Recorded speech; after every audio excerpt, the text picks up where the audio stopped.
Good evening. Thank you very much for all coming out tonight. It's quite the attendance. I'm very impressed.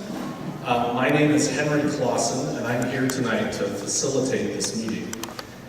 So I'm acting as the middleman, if you will, to try and keep things moving along. So basically, we're not all here until midnight.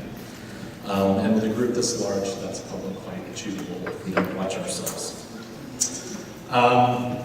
A little bit about me, so you don't know who I am, probably a complete stranger to most of you. I live in Reedfield, which is just down the highway. I've been very active in town government for many, many years, and until my day job basically took me away from those activities. And I've been facilitating meetings like this, and town meetings across the state of Maine for about 20 years now, a little over 20 years actually. So I'm very thrilled to be here tonight, and you have a great community and very welcoming people. So with that, I'd like to introduce a couple of people and basically how this is going to work tonight. Obviously, you already know your town representatives, but obviously your town manager, Chris Littlefield, and Susan Frost is here in the back that are taking notes for this evening. We also have representatives from the Maine DEP here tonight on this table here. We have Lou Pizzuti, who is the project manager for the landfill here in town. We have Kathy Tarbuck, who is the project engineer for the same landfill, obviously. And we have Victoria Alefthiriou, who is responsible for this team. They're here to represent, obviously, the DEP, and they're also here to answer any of your questions. So you should take advantage of their presence this evening. To my other side here, we have some consultants as well for the town. We have Andy Hamilton, who's with Eaton Peabody, who's your town attorney. We have Amanda Wade, who's with TRC, who is an engineer. And we have Chuck Appleby, who, there he is in the front, because he doesn't want to sit up here, who deals with the landfill as well. We also have several other select persons here in the room tonight as well. Judy Howden and Shirley are here in the front. And we also have Paul Davis here, your senator, rather, sorry, for this district. Now, where's Paul? He's somewhere in the room. There he is in the back. And I don't know if Joel's... Joel's here. Oh, Joel is here. Joel Stetskus is sitting right next to him, actually, your local representative. So, there's a lot of great people in this room with a lot of knowledge, and of course, there's all of you in the community, which is fantastic. So, why on earth are we here this evening? Well, we're here to talk about the landfill, as you already know, and basically your thoughts, and to hear your thoughts and your concerns and your questions. We're here to listen to these knowledgeable people that are up here that have taken time out of their days and evenings to basically provide you two perspectives. One is the state's perspective, so that's things like DEP requirements, maybe a political perspective if that's asked. But we're also here to talk about a balanced town perspective. In town meeting, that's also you, all of you, as citizens and employees, officials. You know, how does the landfill meet the business needs of the town? What obligations do you have? How do you address your environmental concerns? And of course, having your voices heard. So with that, I thought I would get things rolling. I do have a few ground rules, which I think are important for us to all acknowledge. I'm a tall guy, and this thing does not want to cooperate. So basically this evening, I would ask everybody to be open, orderly, and respectful, and I think that's a given. We're not going to follow any particular rules. Maybe you've been to town meetings before, or you've been to select board meetings, but we're not going to follow Robert's rules or anything. I would keep things moving right along. So again, we're not here until midnight. So don't be insulted if I, respectfully cut you off or try to summarize a question to just keep things moving along. That's really my objective. I'm completely impartial. I have very little knowledge of the actual concerns that you have as individual citizens or groups. So I don't weigh one way or the other. We're not going to do time limits unless we reach a point where we need to do that. So for now, we'll keep it open-minded. So if you do ask a question, try to keep your question fairly pointed and short. Just a couple more things. I would ask that you stay calm. Please stay calm. take a deep breath before you ask a question. I know it's really, really hard. I know there's a lot of probably emotions here for some of you, and it's really important that you try to give some thought to how you're going to deliver your question, how you're going to ask your question. And if you do that correctly, I promise you, you'll get a great answer. If you tend to be more emotionally driven, it'll be very hard for people to provide you the answer that you want. They'll give you an answer, but it's not going to be the one you want, probably. That's just from experience, and I'm sure in your life you think the same thing. No verbal harpoons, let's keep it civil. If you start to go astray, and you start getting mad, and you start screaming, you have a right to do that, but please, I would say, I may cut you off and ask you to take a breath and come back to you. So, having said all that, however, it is okay to be frustrated if you are, because I know some of you are here for that reason tonight. But I would only offer that please make sure you listen to what other people are saying. So, how is it going to work? So what we're going to do is we're going to start out having this presentation behind me. It's going to take about 30 minutes. I'll make sure they stick to 30 minutes. About 30 minutes. And then after that 30 minutes, we'll have a Q&A session, and that's really an open floor discussion that I will facilitate. And so how do you ask a question? Well, we're going to do it very simply and like in elementary school. Raise your hand, I will recognize you. I would like you to state your name and if you're a property owner in the town. Then you ask me the question, and then I'll figure out a way to get the question answered for you. And we will get the question answered for you. I will keep pushing until the question's answered so nobody avoids the question. Okay? We may not be able to answer all the questions, and we may not get all the answers, but if we will find out in a follow-up. If we have to follow up with you, that's what we'll do.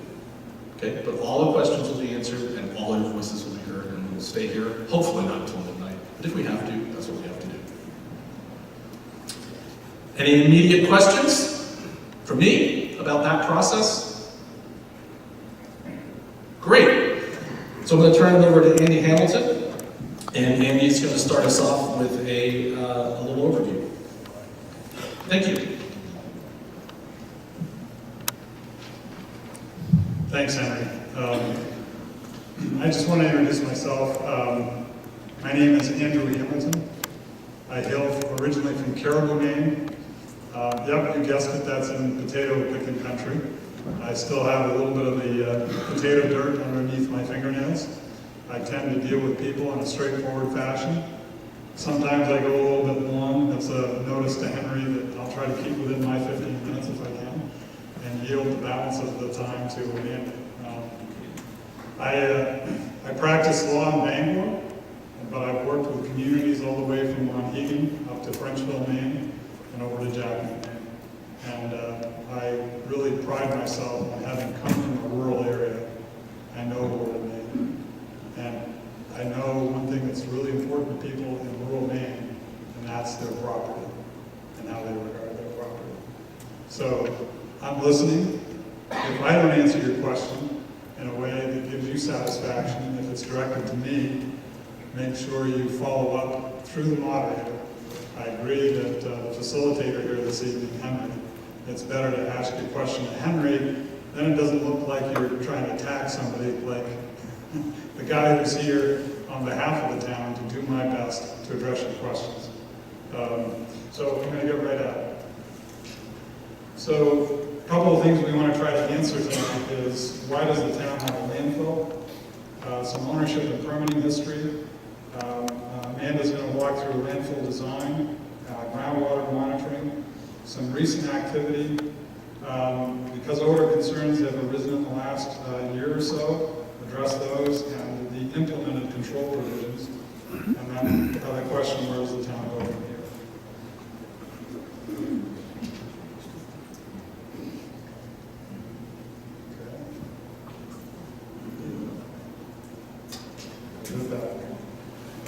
So it doesn't surprise anybody in this room, and it's quite fortunate compared to 5 mill communities, counting 5 in the Penobscot River Valley, that always had a pulp and paper mill. They're all gone. You don't have a lost industry. You have a continuing industry. And that's something that's important. So Hartland's home to a tannery. It is a generator of high-quality leather products, but also some residuals that come with the manufacture of those leather products. And that is hides, buffing dust, and industrial wastewater. Historically, particularly when it was owned by Urban Canning, there were two facilities, the downtown mill site and the former tannery annex.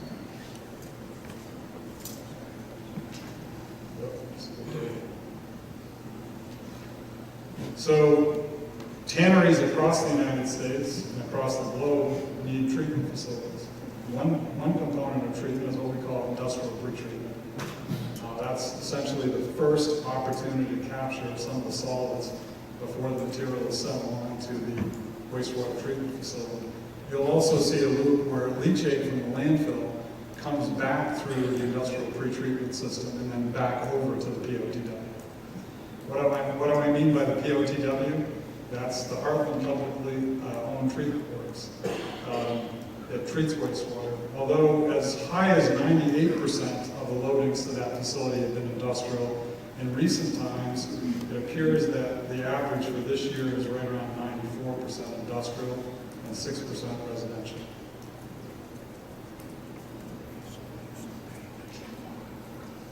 So tanneries and treatment facilities create solid waste that needs to be disposed of at a landfill site. There is a sludge attenuation landfill. What do we mean by attenuation? It uses the ground conditions, not alignment, but ground conditions to attenuate the impacts to the ground and the groundwater system. And then there is a more modern secure landfill component. I must say, Hartland is similar to most communities in Maine that have landfill facilities. Many of them started with attenuation landfills and moved in the direction of secure landfills. That's the same thing that's going on here in Hartland. So what about the ownership and the leasing of facilities? So from 1942 to 1962, according to my research in the Somerset Registry, Hartland Tanning Company Incorporated owned the property from 1942 to 1962. Before that, there was a canning facility called the Snowflake Canning Company. How many people in this room remember the Snowflake Canning Company? I see a number of hands going up. How many people remember the Hartland Tanning Company Incorporated? I see a lot of hands going up. In 1962, that property was deeded to Urban Canning, which in its first genesis was a Massachusetts corporation, and a gentleman by the name of Max Kirsten signed the deed, or signed the acceptance of the deed on behalf of Urban Tanning. Then in 1998, there was an internal reorganization. Urban Tanning Company established a Maine corporation in that year with a group of private investors that bought out the tanning facility. And then in 2011, Tasman bought the Urban Tanning facility in February of 2011. What's important to note is for Urban Tanning, they went through 3 stages of bankruptcy. There was a 2001 bankruptcy, there was a 2005 bankruptcy, and 2011. One of the things that happens in bankruptcy is the party buying the facility asks for concessions from both the company that's selling the facility, but also anybody that can reduce the cost structure. Why? Because the new acquiring entity coming in wants to keep costs down and revenues up, right? That's the whole objective of private industry, is to keep revenues up and costs down.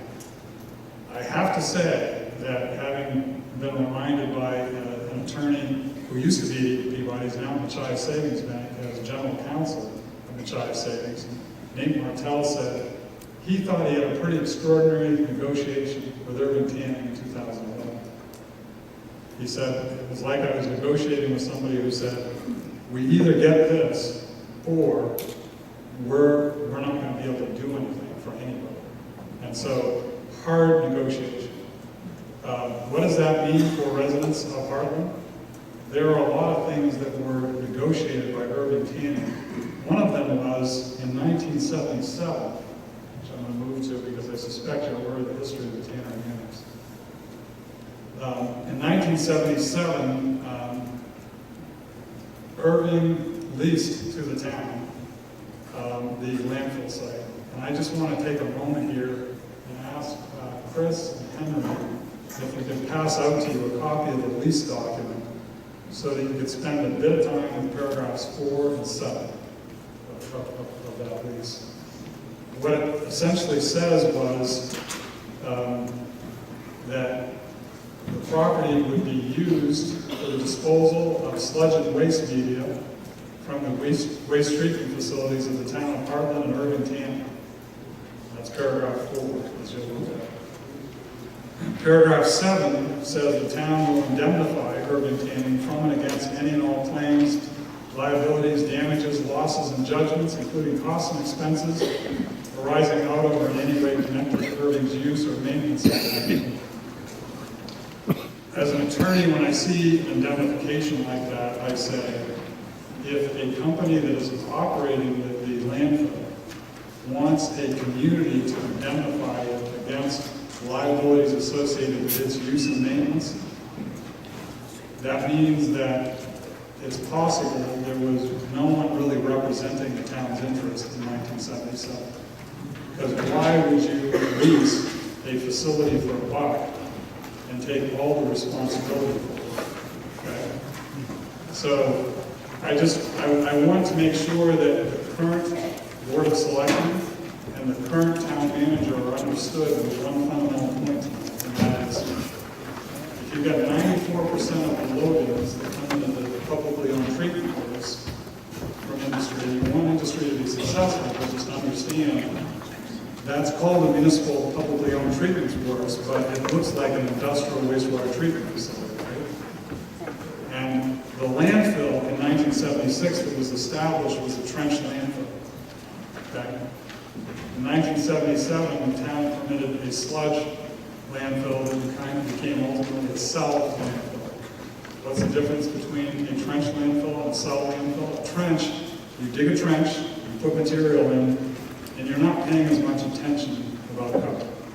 With a cell, you establish the cell first of all, and you try to make sure that you can establish the integrity of the cell, and then you cover over it, okay? Whether it's an industry or a town, waste disposal practices in a landfill improve over time. And you cannot use today's history to determine what should have been the best practices back in the 70s.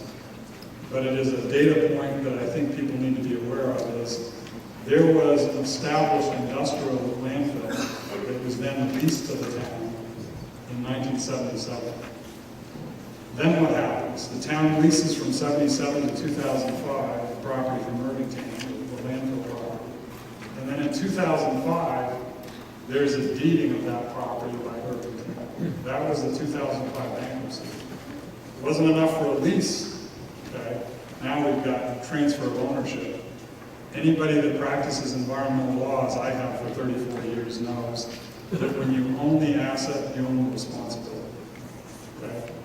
And obviously, what Irving Tanning did not want to own is the responsibility of the landfill. So who owned it? You guessed it. Because of a decision made by your predecessors, the town owned it. Okay? One thing I want to say, in 1977, when Irving leased the landfill with the indemnification provision, how many of you know Chris Littlefield, the town manager? How old he is right now? He was 9 years old in 1977. Did you have anything to do with that lease? Okay. So I just want to make sure that it's clear that the current town management had nothing to do, nor did the current mill management have anything to do with that historical transfer of responsibility. 1977 was a year when the lemon dropped on your doorstep in terms of that landfill. Okay? And you've been dealing with a lemon, I think, quite responsibly. Amanda will give you the technical side of it, but from the legal side, if you've got a responsibility, that's a step up. And you have to step up to the responsibility, and you have to do your best to manage it. It is not Tasman's responsibility. Tasman had nothing to do with the 1977 transaction. Tasman had nothing to do with the 2005 deed. There is a 2005 deed that we'd like to get you next, so that you can see that Most of what's there down at the landfill was transferred in detail. I just want to go through a description that's in Exhibit A and take a moment with that so that you understand that it's your historical decisions that were made in the town that presented this challenge to the town of Hartland. And I don't want anybody coming away from this meeting blaming the current town management. Hadley, were you on the Board of Selectmen in 1977? Were you, Judy? Were you, Shirley? Okay, so nobody on the Board of Selectmen and not the town manager had anything to do with the 1977 lease. Okay? But what do you do if you're current town management and you own a responsibility? You deal with it the best you can. And so I want a little bit of deference for both current mill management and current town management. These are historical decisions that set up this landfill. Okay? And there's expenses and costs and operational requirements that go with owning a landfill. And you can try to turn your back on it and walk away from it. It won't do any good because the state DEP has a responsibility to make sure that landfills are properly operated and properly closed. There's what's called both closure and post-closure requirements. So let me move on. So there's the lease. Paragraph 4 is use of the land for sludge and waste media. There's the indemnity where Irving Tanner, which owned up until 2011, said to the town, you're going to take the responsibility for the problems. Okay? The deed to the landfill property, as you can see, contains a specific paragraph. And I'm hoping there's one copy that either Chuck or Henry can just pass me because I just want to read from it. So at the same time you're reading,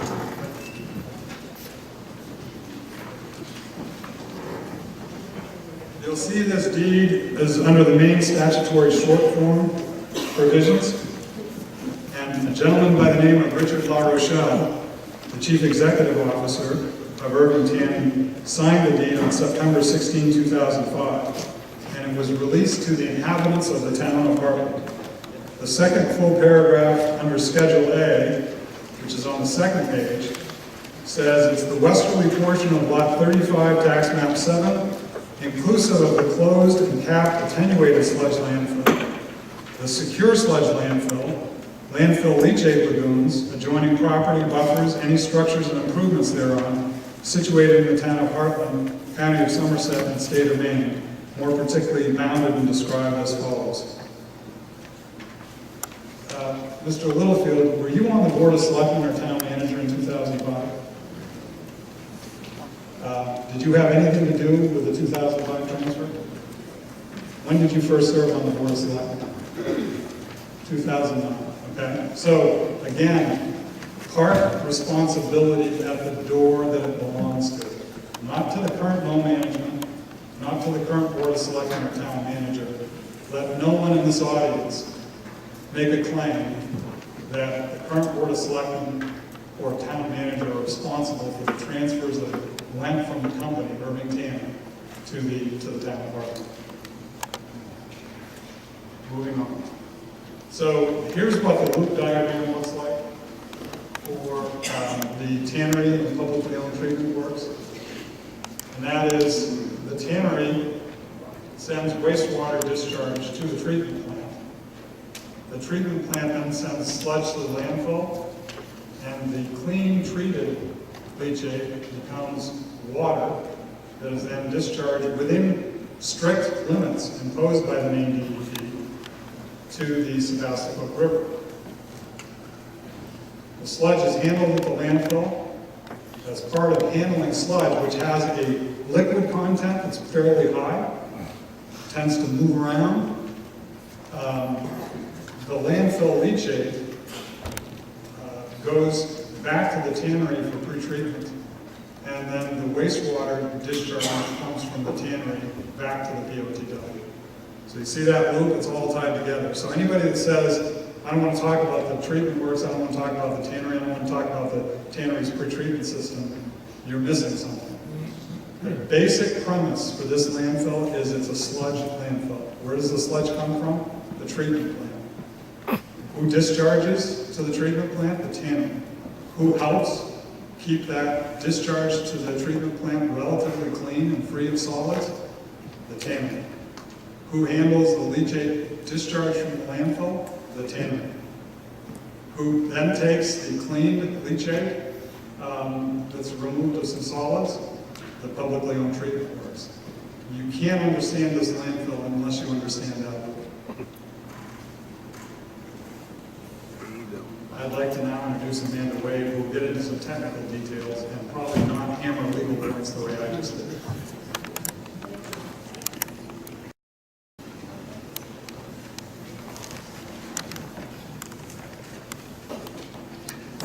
So I'm not a Tony.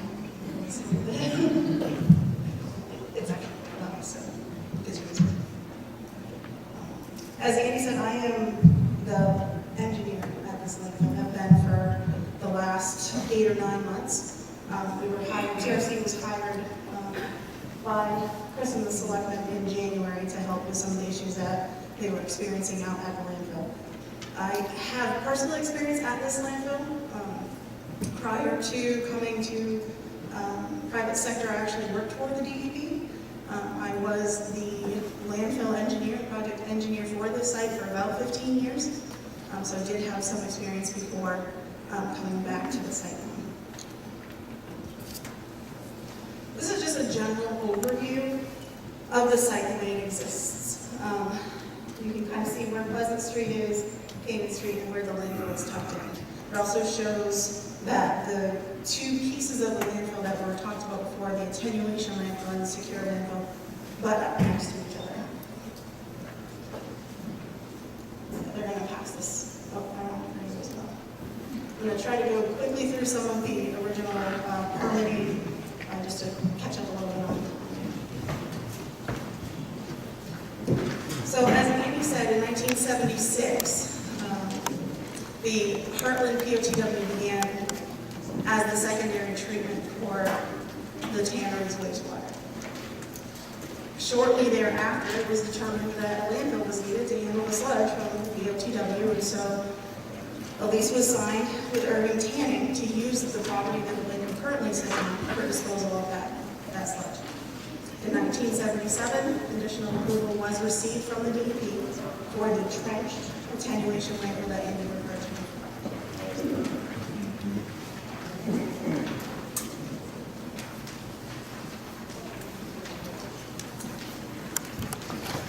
As they operated the facility, solid waste was changed. It came to the end of the capacity of the trench landfill, and in 1986, they received a permit from the DEP for what is referred to now as the secure landfill. At that time, there were rounds of groundwater monitoring done for siting of the facility. So facilities today require investigation of the grounds that the landfill is going to sit. So we look at distance to bedrock, distance to groundwater, and we take a look at the current conditions of the groundwater on the site to establish a background condition so that as we continue waste placement after it's permitted and constructed, you have something to compare that data to. That permit application is also the first record of public notification. That application process requires that the public be notified that they're seeking for an expansion. Was also established a reduced property line setback. Sorry. Sure. So that also established a reduced property line setback. As many of you know, the people who live on Martin Street are not that far from the landfill as it sits today. But the decision for that siting requirement goes way back to the 1986 expansion application. That permit also approved the disposal of paint chips, blue hide, and buffing dust from the tannery, as well as the treatment plant sludge. And it licensed the first secure landfill cells. So that was phase 1. It was a 2-cell configuration. It was about 1.75 acres.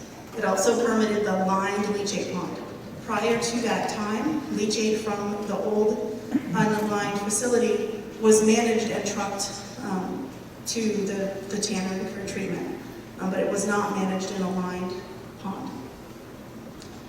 Shortly thereafter, once that area was constructed in 1988. There was closure done on that attenuation landfill. And additional leachate collection tow drains were installed.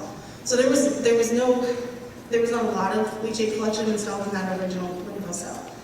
To mitigate some issues out there, lines were added, pipes were added adjacent to that closed landfill to pick up some of the groundwater that had some impacts from the leachate from that cell. That those tow drains still exist, they're still collecting groundwater, and they're still being piped to the treatment plant today. From that original groundwater sampling, there were some issues identified on the site, and public water supply was installed as a protective measure along 43. Recollection is right, along 43.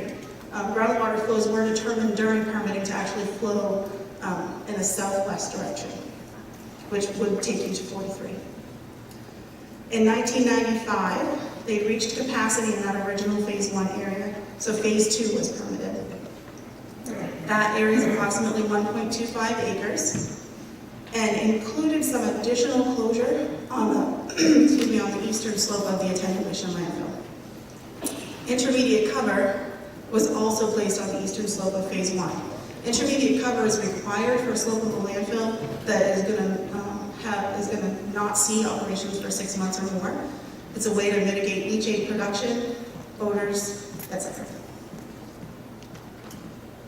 So I want to note right here and just take a quick second. You'll notice that we have a gap in time. So from 1995, and I skipped a section, I'm going to go back for a second. So in 1992, there was a permit renewal application submitted to Maine DEP. Maine DEP had revised its regulations, and landfills were asked to resubmit a permit application that would issue them a license that wouldn't have to they wouldn't have to be re-licensed. They instituted some annual reporting requirements and things that way they could continue to operate under one permit for a long time. Unfortunately, conditions were identified at the time that prevented immediate relicensure. There were some impacts that were seen on the site, and so the facility continues to this day to operate under the 1986 permit. You'll also notice that there's a gap in time between the 1995 Phase 2 permit and some work that was done in 2010. They began to see wastes that were accepted at the landfill drop significantly year after year. Generally speaking, that's because the tannery slowed production of materials. So in 1989, for example, they had nearly 10,000 cubic yards of sludge taken to the landfill. In 2014, 946 cubic yards of sludge in a year's time. So as conditions changed at the tannery, so did conditions at the landfill. It also led to things not being addressed at the landfill. During that period of time, I actually was the regulator and had a little knowledge of what we were dealing with. And the relicensing application is still pending. There were some things we were dealing with at that time. One of those things happened in 2010. So in 2010, the leachate pond replacement project and closed landfill project were permitted. So that attenuation landfill had some seeps in it. It had some leachate that were coming out through the cover system, and that pond was determined to to be impacting the groundwater. So in 2010, they were able to replace those. The liner system included a composite liner system, similar to the liner system that is in the secure landfill. And I brought some materials here. At the end of the meeting, if you want to look at them, I can show you. But composite system generally has a clay layer, has what's called a geosynthetic clay layer, which is fabric with bentonite between it. Bentonite is a clay that, when it's wet, swells up, helps fill any voids that might exist. And on top of that is a geomembrane. So high-density polyethylene geomembrane. So this is put down over the entire system. For the pond, it has 2 layers of this. And in between these 2 layers is a leak detection system. So if there are any leaks that develop in that primary liner, they're captured in the leak detection system, identified, and repairs can be made before there's a release to the environment. So those systems exist both in the secure landfill and in the leachate pond. Those were not the case in the 1977 attenuation landfill.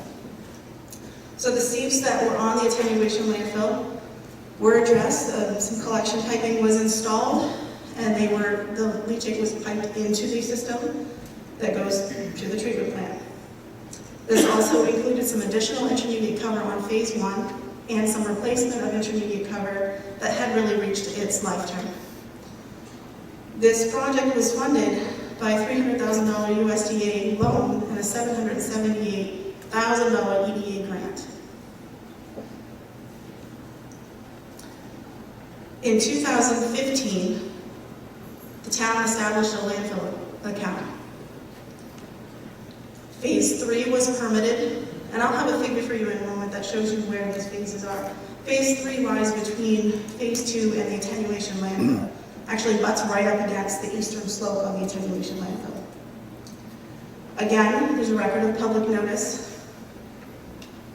This permit also allowed for the addition of other municipal wastewater treatment plants, so it is not just those produced by Hartland.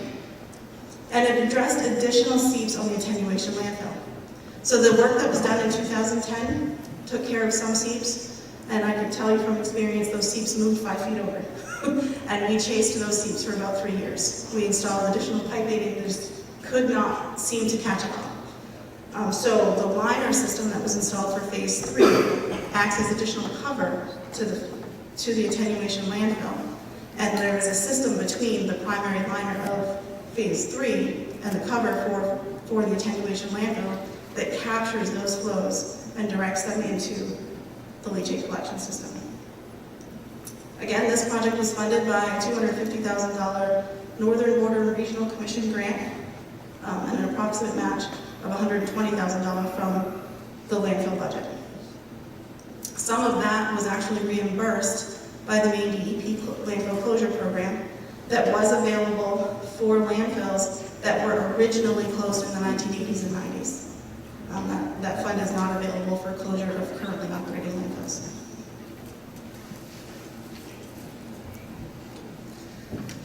In 2016, a special waste permit was issued that again included public notice. This special waste permit allowed for additional waste to be brought into the landfill, including paper mill sludge, short paper fiber, ash, construction demolition debris, non-friable asbestos, non-hazardous contaminated soils, shredder residue, etc. A town reserve account for the maintenance and landfill closure was established. Liability insurance was obtained for the landfill, and pollution control insurance was obtained for the landfill. So this is that figure I was telling you about. This is an aerial view. This was actually taken this year in May. You can see that north is actually facing up on this figure. To the east is the current landfill operations. To the west, the current grassed area that you'll see to the west, that's the old closed attenuation landfill. So you can see the dirt area kind of in the center. That is the phase 3 liner system. And you can actually see the dozer in the corner here. But that area in the center is where they're currently placing waste. As I described, the liner systems for the new landfill, they're composite systems made up of a lot of these materials. There's a handout that we'll pass out to you. I'm not going to go into a lot of detail, but there's a lot of engineering design that goes into these systems. And they're really, these systems have leak detection, as I said, so we're able to identify if there are any issues with the liner. As I mentioned, groundwater monitoring started at the site with the permitting of the expansion application.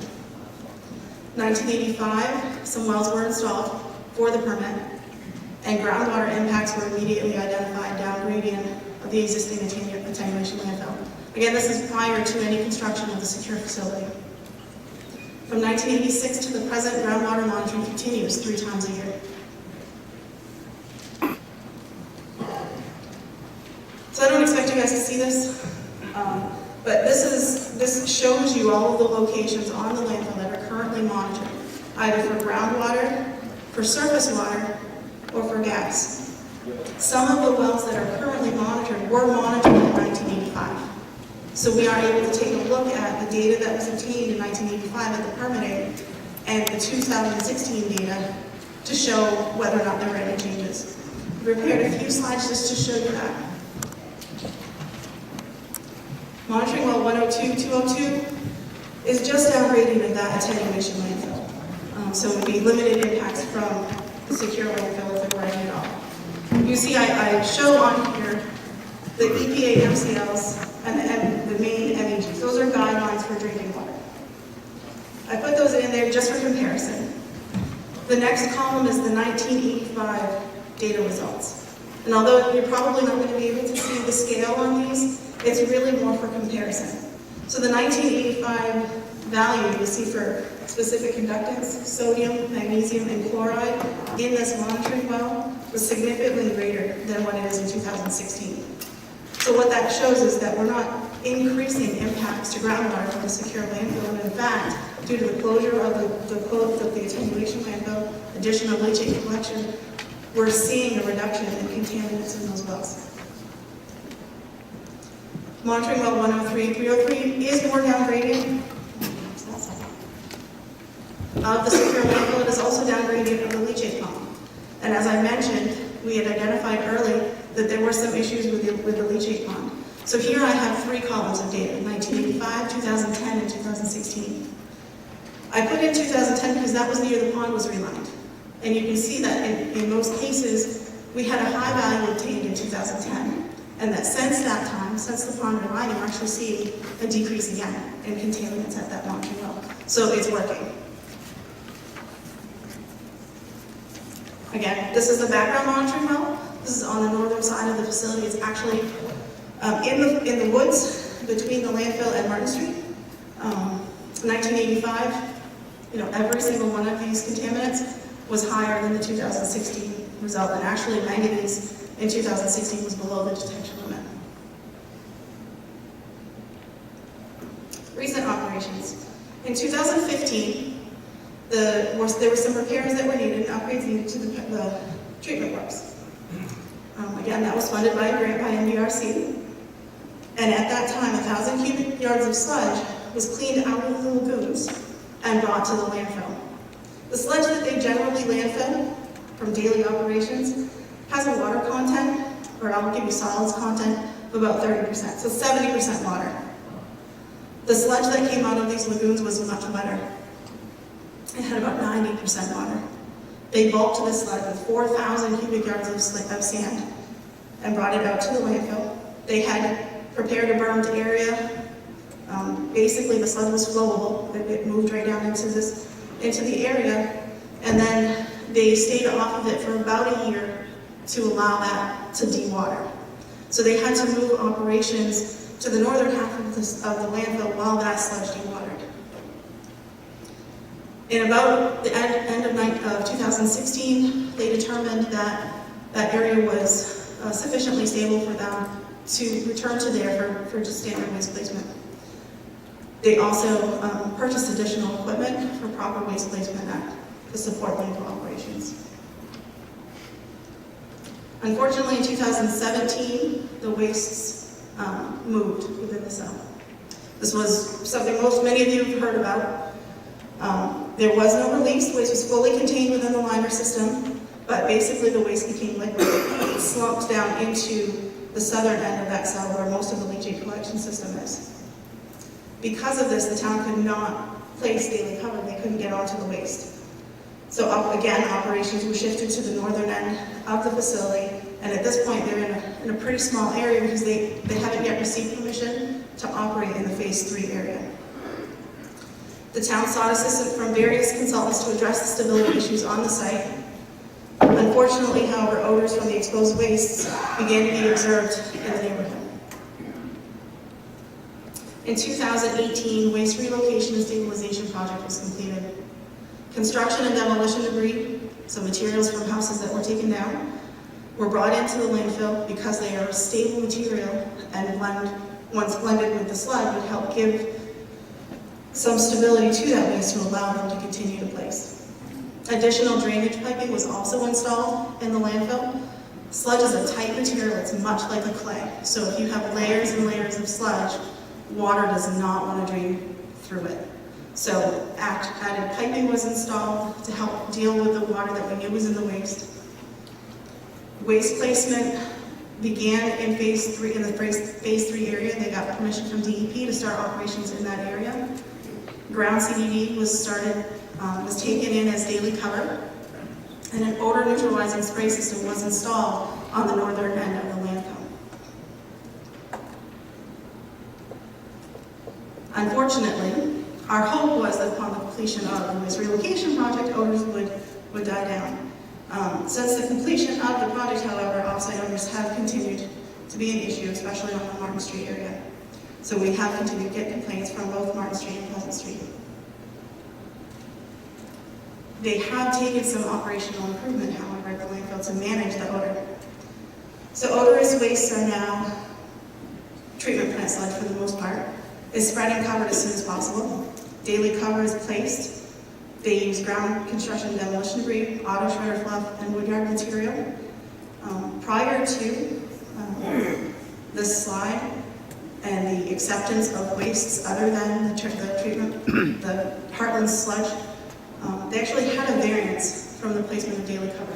They weren't required to use it. So the sludge that went out there for years from your treatment plant received no cover on a daily basis at all. It was exposed. They utilized lime for spot odor management. So if there were areas that water was identified that had odor to it, leachate it smells, to be honest with you.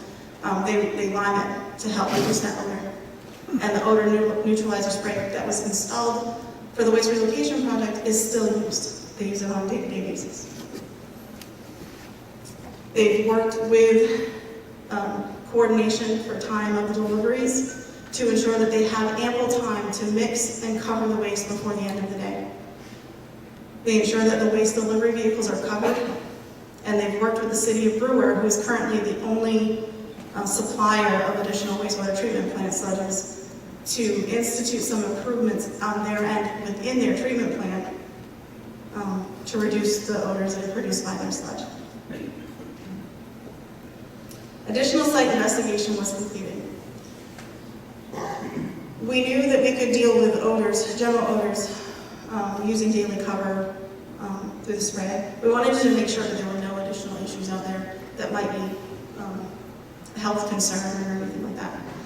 So, Maine DEP came out and used their N-butanol scale a few times. We've done some monitoring rounds by myself. I've certainly driven up through Martin Street numerous times trying to identify odor.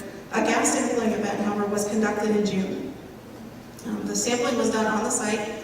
3 SUMA canisters were collected. SUMA canisters are metal canisters with a valve on it that allow air to be taken in at a certain flow rate.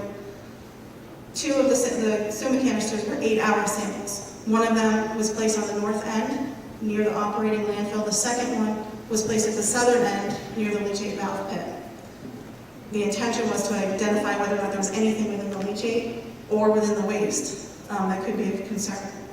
Those samples, like I said, were taken for 8 hours. A 4-gas meter was used on the site as well. The 4-gas meter is used more for worker safety levels. So this 4-gas meter measured methane, hydrogen sulfide, carbon monoxide, and oxygen levels.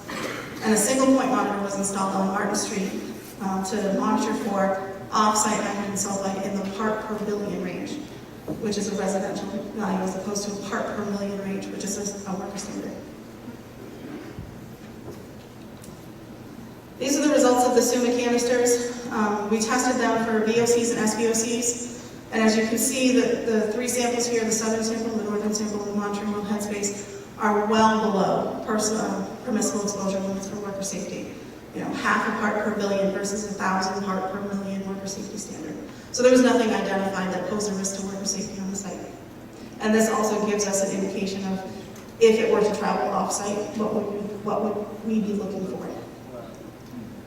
And at these levels, it would likely not get off-site. Methane and hydrogen sulfide were measured on-site within the leachate collection system manholes. But no levels were detected in the ambient air. Certainly you could smell hydrogen sulfide on occasion, comes in with the wind. Odor detection for hydrogen sulfide is in the low part per billion range. Studies will tell you it's between 2 and 7 parts per billion is when you can smell it. So if I'm measuring a part per million, it's way above what I'm going to be able to detect in my own nose. No gas levels were detected that day off-site. These are the results from the gas monitor. The monitor that was installed takes continuous readings. Every 15 minutes, I get a reading for what the conditions look like in the neighborhood in regards to hydrogen sulfide and a part per billion range. So you'll see these dots, and I'm sure it's hard to read from back there, but each one of these dots represents a 15-minute period of time. And this date range goes from the 17th of August through September 10th. The first or second weekend we installed it, we did see some hydrogen sulfide within the neighborhood, and that corresponded with a weekend where we got considerable odor complaints from the neighbors. Certainly this corroborates that there was something in the air that they were smelling, and that something was hydrogen sulfide. What we are able to take from this data, however, is that there were no exceedances of the main ambient air guidelines. Those are health-based numbers established by the main CDC. That monitor is still in place, and we are still continuing to get data. You will see as well that recently levels have dropped off, which is encouraging. So where do we go from here? The landfill has a remaining capacity of approximately 480,000 cubic yards. At the current acceptance rates, that's 19 years of capacity for both the tannery and the town. And I'm going to turn it over to Henry now for questions.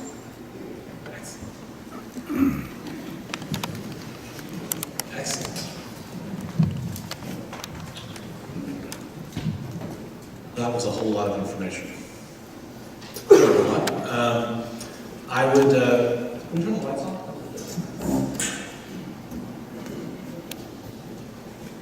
Just in case you were getting a little sleepy.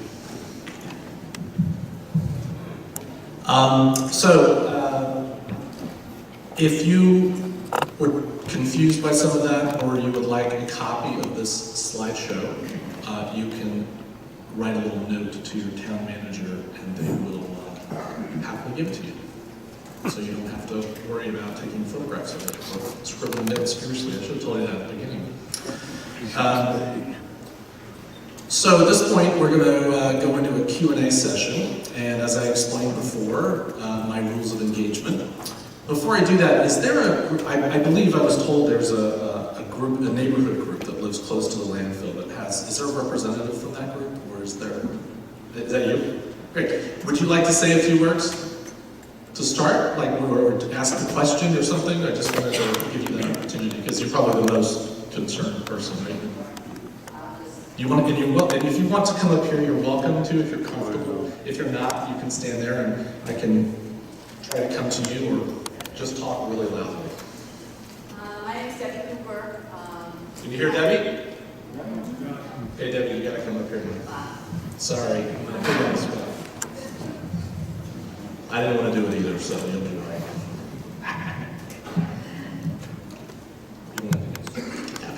Hi, Debbie Cooper. We have formed a group of concerned citizens about the health hazards, or whatever you want to call it, regarding the landfill. Our group is called Hartland Environmental Advisory Team, and H.E.A.T for short. And we have so many questions, so yeah.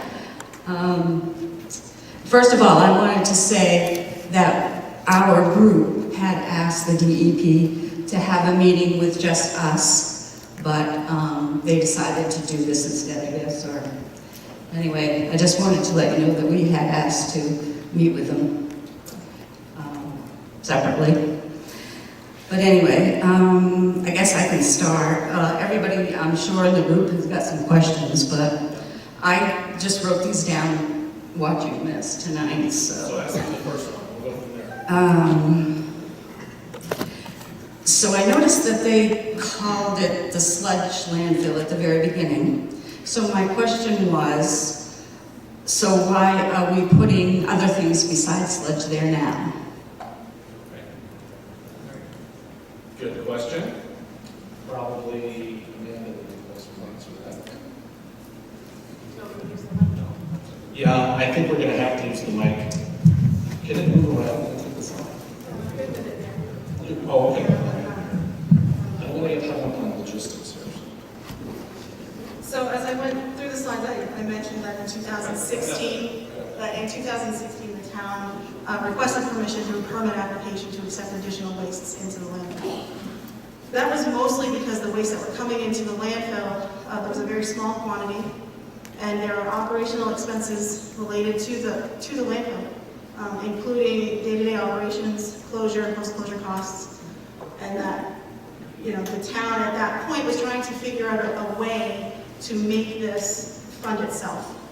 And so really that's why additional wastes were brought in, was to have a revenue stream to fund operations, closure, and post-closure of the landfill. So does that answer your question, Tara? No, not really. Okay. I think they. So, having said that, since we had a permit, is there a difference, first of all, between a license and a permit? Not really. That's a better Not really. question for DEP. Okay. There isn't, okay. It's just nomenclature. What's that? Order? Order. Okay.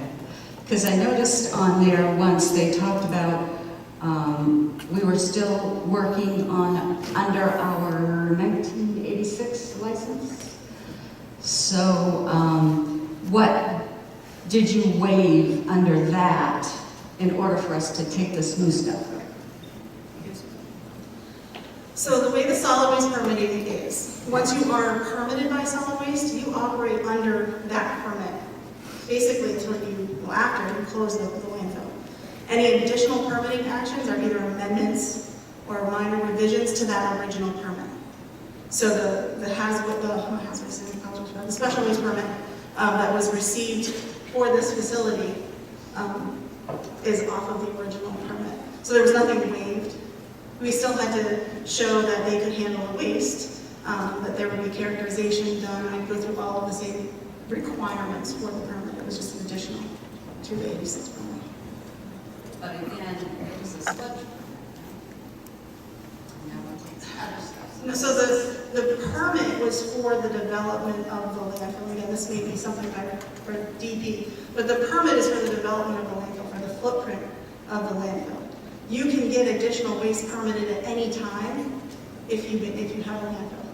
So you can go in and request permission of the DEP to accept a new waste stream because you have a new industry or because you have identified something that can be taken in. Can I have a thought? I think we're maybe missing. Yeah. So, Andy Hamilton again. There's a difference, as Amanda just suggested, between permitting the footprint of the landfill and then the uses and materials that can be placed in the landfill. What the system of environmental regulation looks to is basic compatibility of materials. And you've heard several times that sludge is challenging for any municipality. But with the degree of liquid in the sludge material, you have to be working with other materials to give some stability to each of the landfill cells. Otherwise, you see that material shift. So it's not only logical, it's necessary to make sure that you can provide some opportunity to take some additional materials. Then what you do is you yield to the environmental review that DEP provides to make sure that those are appropriate materials to be handled and there are appropriate operational and monitoring measures in place to make sure that for all the materials that go into that landfill, they're being properly managed.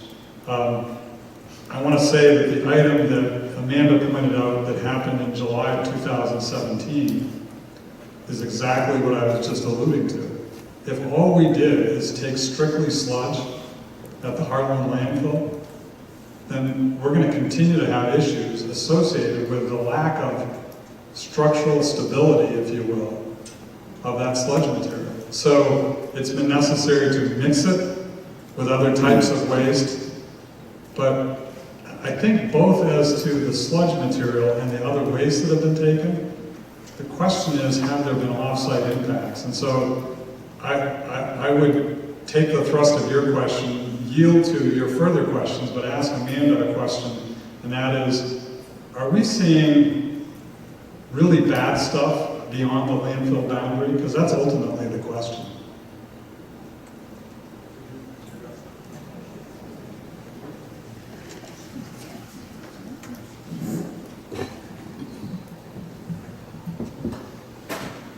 So from the data that we've obtained, we are not seeing impacts to groundwater.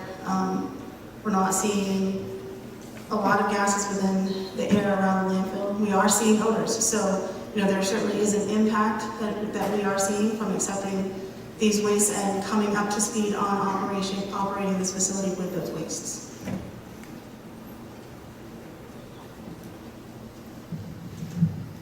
I won't make all of you stand up here, don't worry.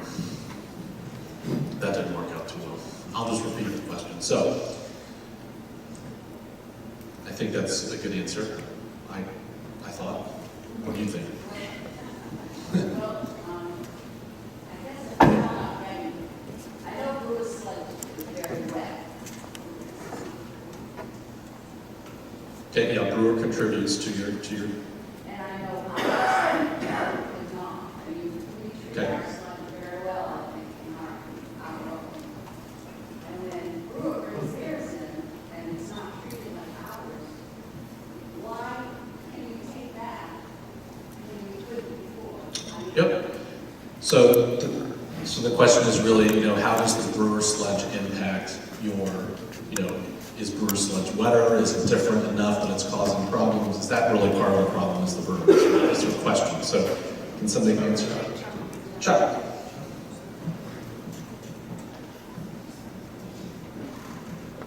Hello, I'm Chuck Appleby. I'm the wastewater treatment plant superintendent since about 2013.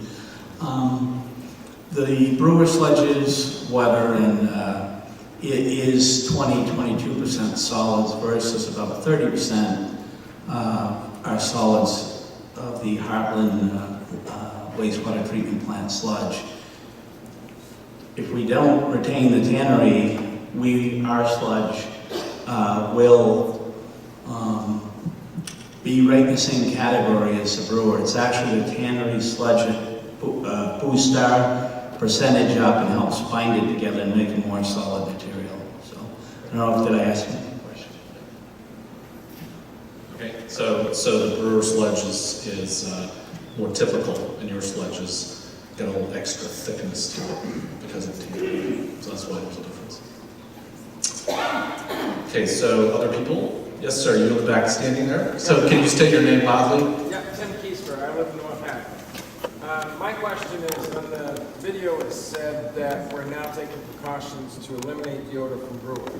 Maybe they could explain what they're doing now compared to what they were doing. Okay, Help these that's a folks. very good question. So what is brewer doing? What is happening now with brewer versus before? What are they doing differently with the sludge? Maybe even what is Hartland doing differently with the sludge, right? From an odor No, perspective? it's brewer's sludge that the scent. So you're specifically asking about brewer sludge. Yes. Yeah, and maybe somebody could also answer the question, if you know, what percent of your total waste stream is from brewer?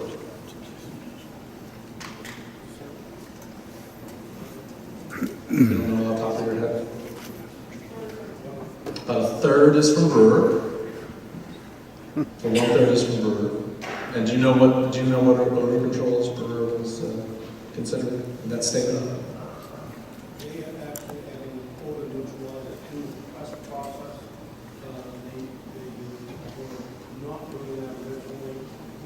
There was some operational things a little differently at this plant. And, Okay. actually adding air to some of the sludges that set stagnant at different times. And those are a couple of the things that we've done most recently. Did you hear that at all? No. Completely deaf, I hear you. So basically it's a process system, so they're adding materials to the treatment process in order to further neutralize the odors in the stream before it gets discharged, in other words, before it's delivered to you. Oh, and the delivery times have been altered, as it said on the slide as well, which helps significantly as well. So I would say that's what they know. Other questions? I saw a hand, yeah. Yes, sir. Name and, In 1986, the Yep. town applied for a variance on setback.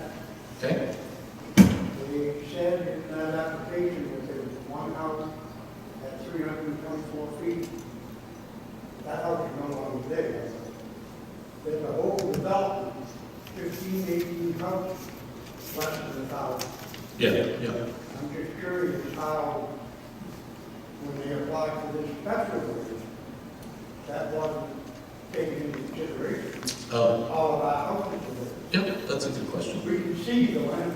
Yeah, so that goes along with your question too. So in 19, sorry, what year did you say it was? 86, you said? And 86. Yeah, so in 86, there was a setback change on the landfill, right? That allowed the edge of the landfill, I'm assuming, allowed for the edge of the landfill to be closer to the residences. And at that time, there was a certain waste stream approved for disposal at the landfill. And so the question is, as the waste stream has changed, how can the setback variance stay the same? Or how can that not, was that considered, or has that How been the considered? variance was even given in the first Or place. how the variance was even given in the first place? Yep, good question. That is a DEP question. And they might not know, because from just an experience, and they weren't around I that. can tell you right now, I was not around in DEP in 1986, so I have no clue how that variance is given. However, in a variance, what they do is there's a process that we go to that they have to, tell us whether or not this variance is going to have any impact. Okay, so what they'll do is a lot of times it's just, for instance, it might be a setback from the actual landfill to its property boundary. Or it could be from the landfill to an adjacent property boundary, but it's always that property boundary between the landfill and adjacent. So the variance they probably gave in 1986 was for the landfill to be closer to the property boundary that is to the north, is what I figured. That's about the closest property boundary that there is.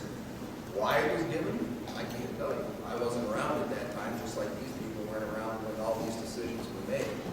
When I did the special waste license, and I don't have to take in consideration everything that was done for site location, okay? The special waste application is just, it's an application, they want to take these certain wastes over and above what they're taking. What we evaluate is, what type of landfill is it? Is it a secure landfill? This is a secure landfill. Whether it's called a sludge landfill or a secure landfill, it's a secure landfill, which means it can take anything that's listed as a special waste under the definitions of the Maine state regulations. So we look for compatibility. Does that waste, is it compatible with what's already going in there? So sludge is compatible with sludge. Ash is compatible. And we also look at the demolition debris is actually, as they've said, is compatible because it does add stability and it adds structural stability to this waste. That is, it's slippery. It's, it has a tendency to move when you don't want it to move. So you want to add some stability to it. And the materials that we approve to go in there, the ash adds stability and also for odor control. The construction demolition debris adds stability.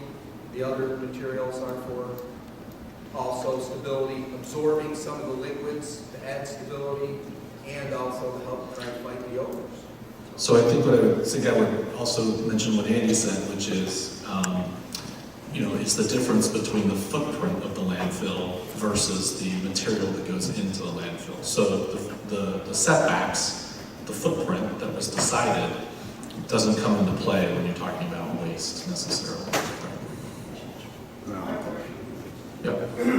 Section 3 of 401. I thought that from setback would be to protect the environment, protect people, or whatever.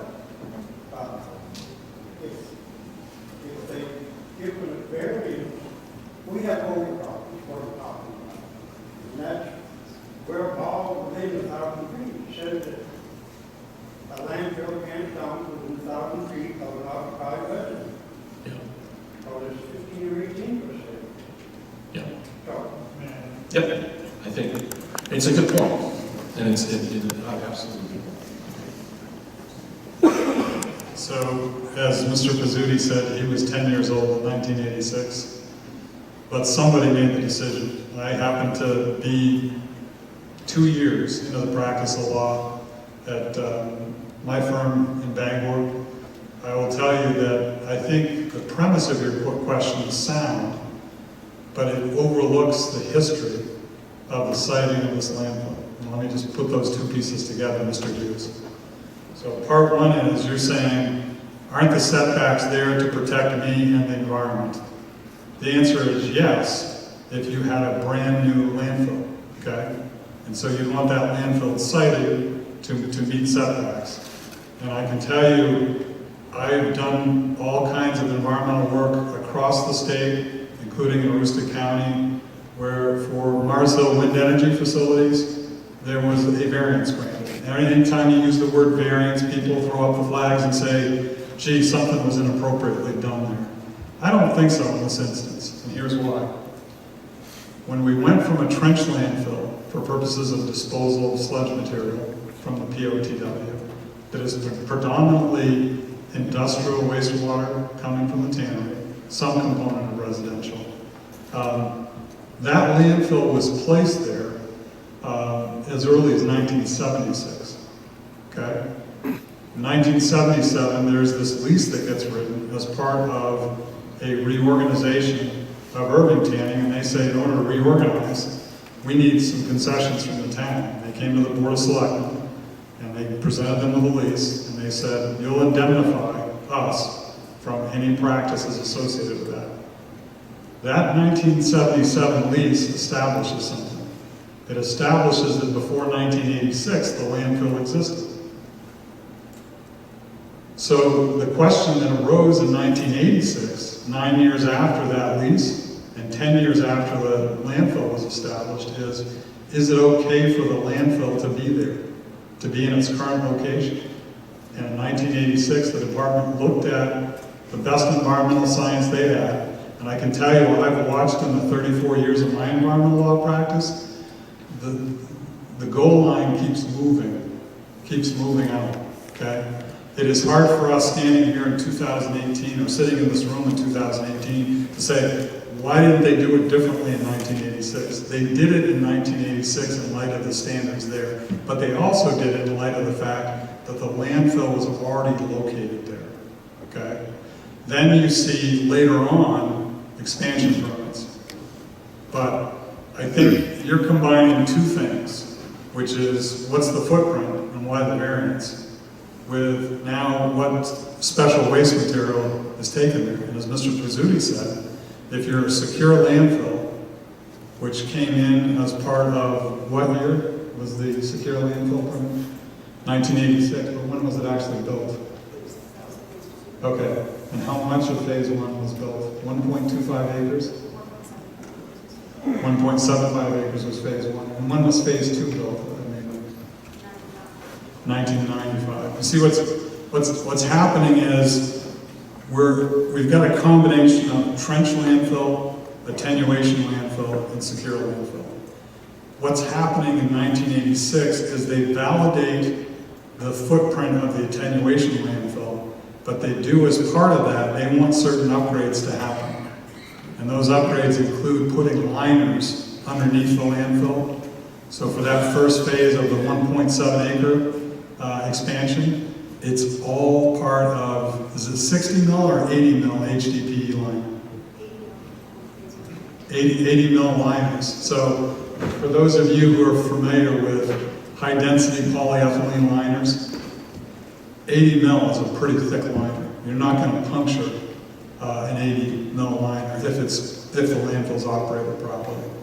So look, we understand, as the team that was asked to help provide answers and address some of the concerns that you have, we understand the odor issue. This isn't the first time I've dealt with an odor issue. And what's difficult is that because this secure landfill is accepting sludge material, as Amanda said earlier, there's odor associated with that. I personally don't think there's a fundamental difference between odor from the brewer sludge odor from the Hartland sludge. So you've got a mix of the two that happened. But what really happened was the stability of that material leads to a dynamic where there's a shift within the secure cell, so it doesn't go outside the secure cell. But because of the stability issue, you weren't able to place daily cover over it until the construction and demolition debris gets added, creates structural stability, and then you can place cover over it. So I think if you had to do all over again, you probably would have figured out sludge stability as an issue, made sure there was the right placement and the right mix of stabilizing material like construction and demolition debris, and made sure you could always place daily cover over it. But I think that's the chapter we're getting to. But I think the chapter in 2017 is challenging, and I think that's where the odor issue got generated, and we're now carefully monitoring and trying to address it. But you can't tell anybody that's near a landfill that has an odor associated with it. There's no odor. There is. But what we've tried to do is show you that against health standards, we're well below health standards for both hydrogen sulfide and other constituents that tend to generate odors from this material. So, yeah, let me pause and let Victoria. I just wanted to add one response to Mr. Hughes, and that is the siting criteria that exists today.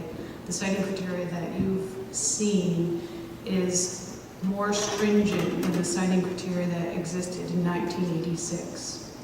And it is very likely that this landfill would not be able to be sited under our current siting criteria in its current location, if that helps to answer your question.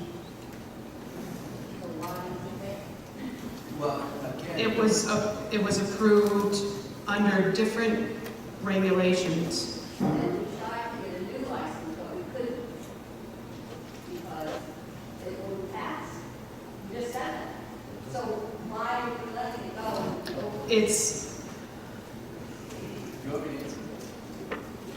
It's being operated in accordance with today's rules and regulations. Hold on a second.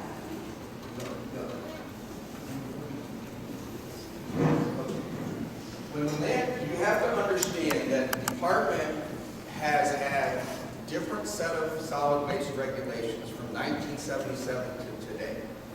This landfill was permitted in 1977. Okay, when it was relicensed in 1986, that was the license they're given. That's the license they're currently operating under.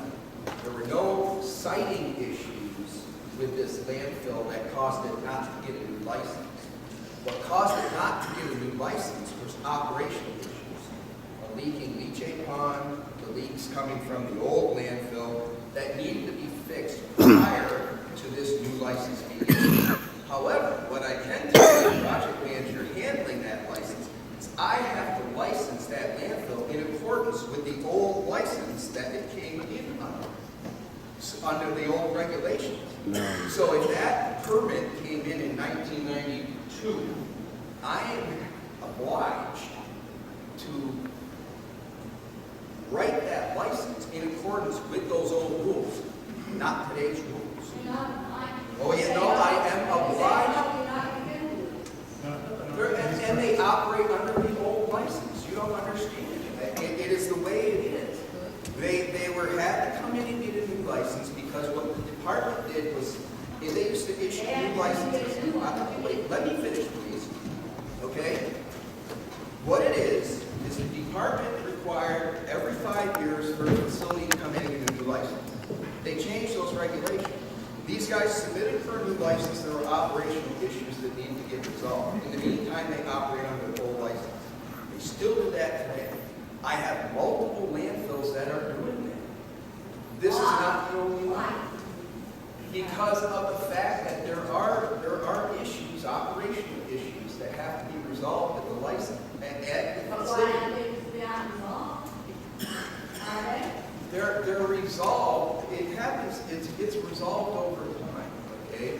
This took care of, what they did in 2010 took care of the leachate problem, from the leachate problem, and from the other. Under the rules that they had submitted the application under, all they need is an operations manual and an environmental monitoring. The rules are very, if you took a look at the rules that license, that application came in under, and you took a look at today's, there's a major, major difference between the two. Do you have a copy of that, of the rules from that year, that you could possibly pass out in the future? I don't have one right now, but yeah. No, not right now. But what I'm saying is that the siting does not change. Once a landfill is sited, it's sited. The only time to take a look at it is if they apply for an expansion. And whatever rules were in place, if they're allowed for a variance, they apply for a variance. Whomever was the project manager at the time and worked with DEP at the time felt they met that variance. So that variance is given. But for right now, that license is still out there, and it has nothing to do with siting. It has nothing to do with, really, they are at the point where that relicense can be issued.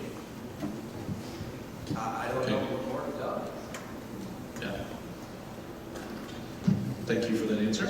So we'll try, that was a yes on your question about getting a copy of the rules from 1986. So we'll figure out how to make a copy available to the town, and you can mess with it. I want to add one more thing. She just reminded me. There was where they came in and set up the landfill financial account. There was also a financial ability thing. They had to show they had financial ability. And in all actuality, that was not a requirement of the rules when they applied for that licensing. That was something Hartland wanted to make sure they had. And that's steps they have taken to provide. So really, the outstanding issues from the relicensing that I'm dealing with today were improved operations manual, improved environmental monitoring plan, and one we added was financial stability. So the permit is related to the operational side more than the physical aspects of it. Yeah. Yep. Yeah. Like it or not, I'm neutral. It's frustrating. Strange rules, but that's what we got. Let's try some other people. You start in the very front, then we'll go to you. We'll go to you since you stood up first. You're the winner.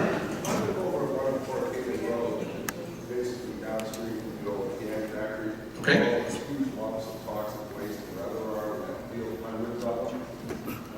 My question is, since the pump is only control rock gas and hydrogen sulfide, why can't we just put a chloroform material over the containers that are presently there at the end of the day, just put some grass with it, and you never install that stuff, because the chloroform to move like whatever is coming out of those containers.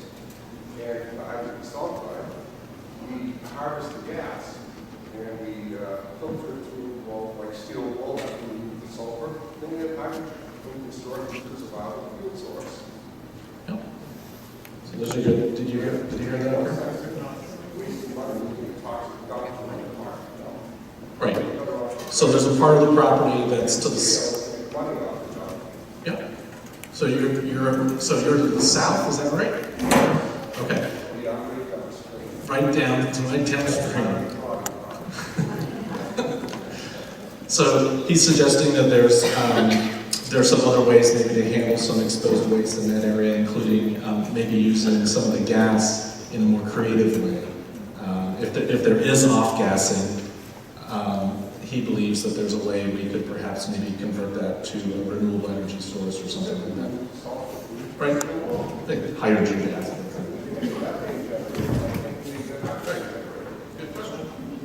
So I think I can address some of it. I didn't quite follow the first part of the sentence. No, that's okay. But as far as the hydrogen sulfide and the removal of the hydrogen sulfide from the waste and the treatment of that, sure. Right, I can address that a little bit. So the existing systems, the way they're set up, we don't have gas collection within the landfill. Sludge, as a rule, does not create volumes of gas. That doesn't mean it.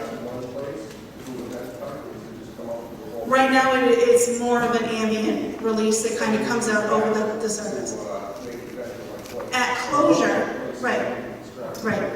At closure, we would install vents. into the landfill. Certainly, we could look at the quantity and the flow of gas that was produced at that point to identify whether there's enough there to help us sustain a project like that. Currently, the gas really is moving within any pipe that's there, so the drainage that we installed to help with the relocation project is acting as venting here and there. And then really you're just getting pockets of it kind of being released of its own accord when it feels like it. And so there's really no known quantity of production from this waste. And as I said, sludge is not a high producer of gas, but it does produce enough that you can smell it. But you would need to have a higher, so gas production requires some organics, and sludge doesn't have a lot. So that's where we could look at that though long term. So does that answer part of your question, please? It's a good idea. I'm all for that stuff. I think it's one of those things where you look to the future, right? Because I think that's right. Well, anyway, in town, I'm sure towns are getting very creative. We all know that about trying to use their assets like landfills and transfer stations. So I'm going to go to the guy in the back, and I'm going to come back to you. Is that okay? So the gentleman there with his hand up. Yeah, my name is John Clark. I live on Pleasant Street.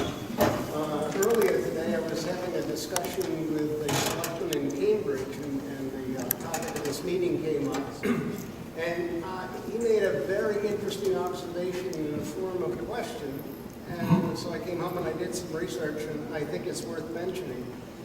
He asked, what about pelletizing the sludge? So I came home and I looked, and apparently that is a working, viable technology. Pelletizing the sludge. Right. Yeah. So what about pelletizing the sludge? Is that the question is that a viable? You think it is? No, the research I saw earlier before I came to the meeting verifies, yes, this is something that's being done not only in the U.S. but in other countries, and I'm wondering if it's something that's ever been considered for something like the situation we're dealing with here, because it reduces the volume considerably. It would probably get rid of the odor problem, and it would be easier to handle because the liquid is gone. Yeah, well, that's very interesting. I don't know, have you seen any of that in Maine? No, most of them. Ever even heard of that? No, most of the wastewater facilities in the state of Maine are struggling, and some of them have a lot more issues than just wanting to pelletize their sludge. Some of them, as you saw when they're in Portland earlier this year, they had a massive release right into Portland Bay because they couldn't, and that was after operator malfunction, but it showed that a lot of these facilities don't have capacity, and their infrastructures are aging, which is why every year there are bonds that say, hey, let's fix these aging wastewater, facilities. Matter of fact, Hartland right now is getting money to fix theirs. A lot of it is just, again, this is not a really, this isn't California in a sense, it's not a rich state, and a lot of the infrastructures that are in this state are aging. And therefore, in order to go to pelletizing, you're talking a lot of financial investment into a wastewater treatment plant in order to get there. So that's the first thing that needs to be addressed, is the actual upgrade of the wastewater treatment plants in the state of Maine, and then maybe we can get the pelletizing. But the other thing is that some of this sludge, it used to be a lot of this sludge was land applied until it created odors, and there were concerns about environmental impact. So towns started raising their own ordinances, putting up their own ordinances that they didn't want sludge spread in their own towns. And so where does it go? It goes to a landfill. So right now, a landfill is the most secure place for this sludge to go. This is not the only sludge landfill in the state of Maine, and I understand where you're coming from, but again, for them to pelletize this sludge, the investment into the infrastructure would be I don't know, you have to ask Chuck, he would know better than I as to how much it would cost him to pelletize this stuff. But I don't think there's not very many towns that can afford it. They're just trying to keep from releasing straight sewage into the rivers. So, Good question, and thanks for bringing it up. That's good to know. I didn't know that, so that's very interesting technology. I promised I'd come back to you, so if you would still like to speak, you have the floor. Hold on, sir. I'm going to just ask this. He's asking. He's got the floor right here.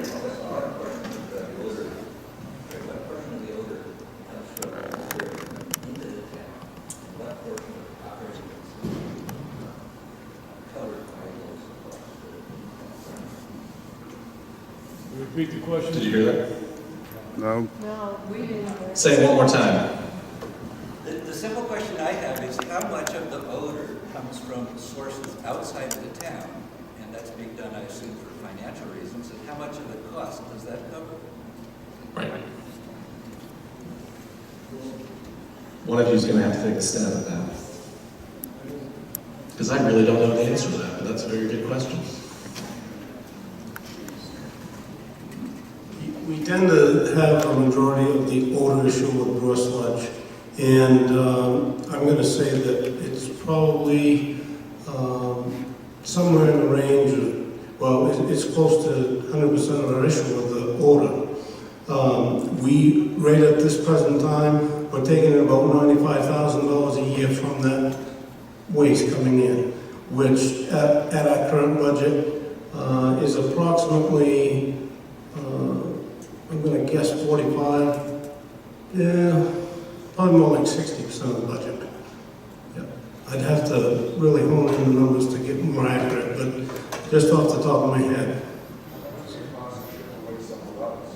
And would we increase the cost of the intake of the waste to cover the cost of shipping away somewhere else? Yeah, we haven't spent any time studying that at this point. Yeah, there's definitely an economic balance, right, between the inbound and the outbound. So that's hopefully everybody understands that, right? Right. Why don't we charge Brewer more? That's an excellent idea. But I didn't mean to sound jokingly, but it is. Yeah. So I think the thoughts are really going to be around what do towns pay to dispose of their waste, you know, in general, and there's obviously a limit to that, and maybe Andy can answer that. Yeah, so an economist would say there's externalities associated with taking the rural material. And so what you want to do is bring those externalities home. The best way to do that is, number one, require mitigation measures such that the odor issues are addressed at the source. The second thing you're dealing with in any economic system is market conditions. I doubt, because we've got expenses that have to be covered in Hartland, we're going to do better by saying we're putting a total roadblock up against taking any inbound waste. What we have to do is exactly what you said, which is deal with the cost associated with the impacts off-site that's being generated by this waste stream. And so I think the community has already started to deal with one of the ways to get at that, which is reduce the odors at the source. And I think there's been a lot of thought given to that. If I'm a neighbor, I'm not happy until most every percentage of that odor is addressed. But I will just make the observation that I think it is hard when you're dealing with sludge generated within a POTW. You're going to totally eliminate odor. You do your best to manage it. And so I think the question is an excellent one, and it requires further thought, further analysis, and further response back to the neighborhood, because it is the right question. So can you commit? Can the town commit to doing a little analysis on that? I think that's a fair thing to do, don't you? Yeah. I think it's wise, and I think it's fair. Well, you have to have people that know. You have to have people that know how to do the analysis. It's a little catch-22 there. I hear what you're saying, but Yes, ma'am, in the back, patiently waiting. I just have a point of information. Hold on. On a point of information, how close can a landfill be to the property line? How close can a landfill be to the property line? There's probably more than one answer to that question. So, there's a regulation answer, and then there's the actual permitted answer. We kind of went through this a little before, but it's a good question. Do you guys know what the current? Right.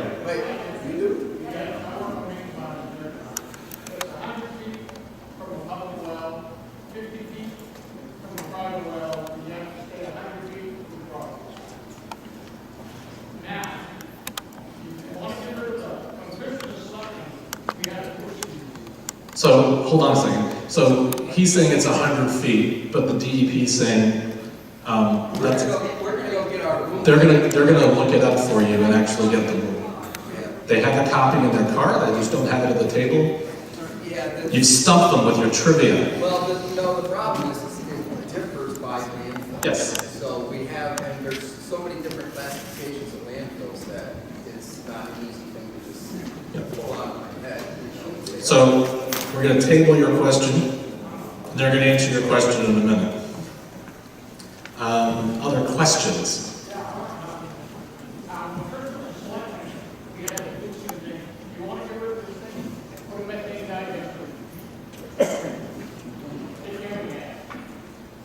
Is there a question? Okay, so you're saying there should be more done.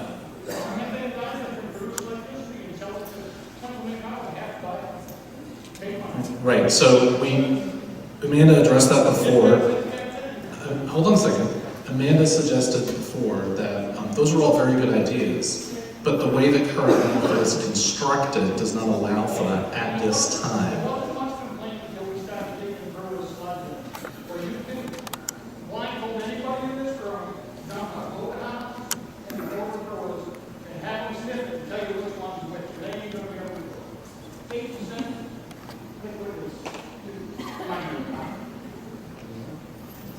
I'm not signing up for that test. You're looking at me like I'm going to go out there and do that. That's not going to happen. So, yes, sir.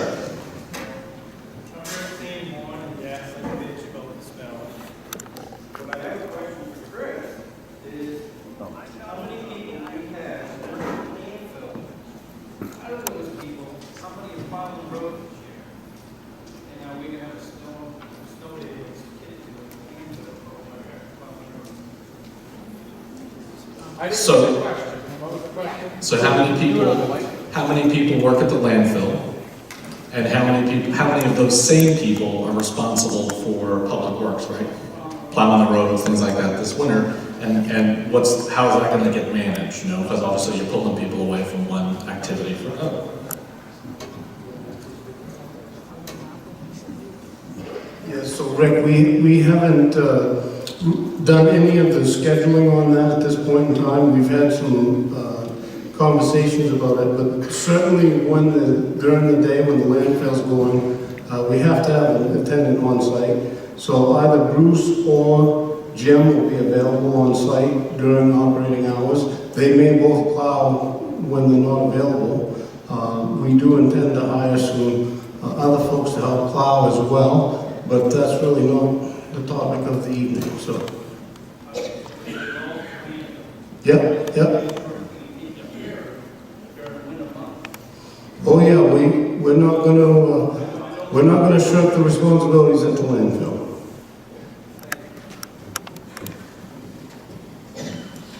You heard it here first.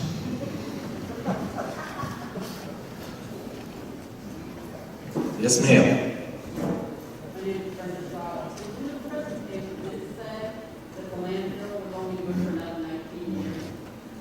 Is it 17 or 19? 19 at the current waste acceptance. So what happens after 19 years when we don't have other people stuff? Where we going to put our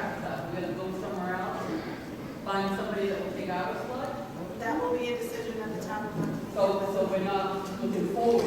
Yeah, typically, yeah, I mean, that's pretty, no, it's a good question. It's a good question, and I guess the way, we had one, just thinking of another landfill, but, you've got a situation, all landfills close eventually, right? They reach their maximum capacity and they close. So when you hear closure, they're not talking necessarily tomorrow. Could be tomorrow, but they're talking about, in the future. So when that happens, yeah, so lots of things can happen there. Your change, wouldn't fill up so fast. It could fill up faster, maybe sooner.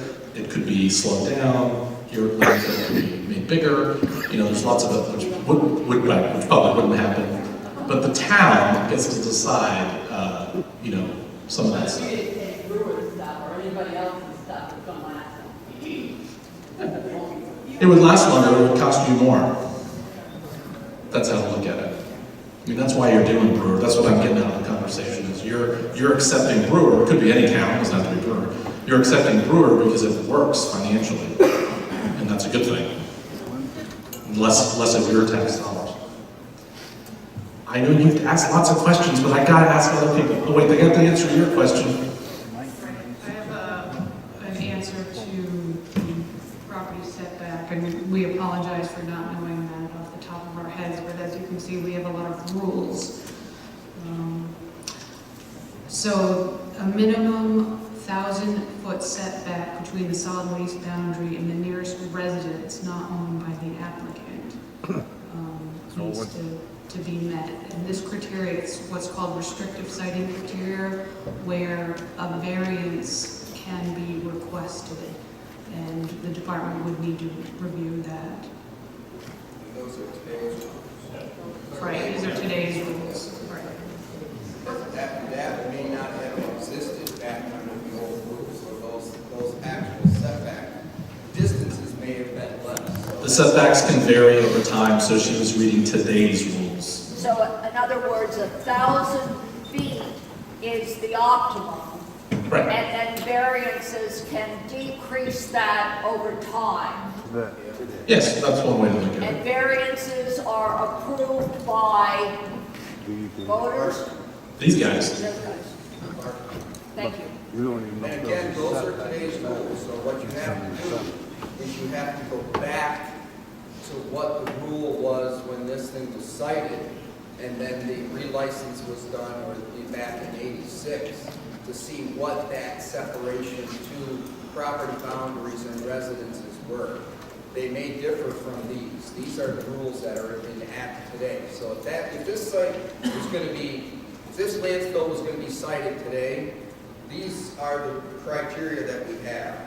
And again, being restrictive siting criteria, they can apply for a variance, and we would have to take in things like, mostly what we take in consideration for these variances are time of travel for groundwater impact and stuff like that.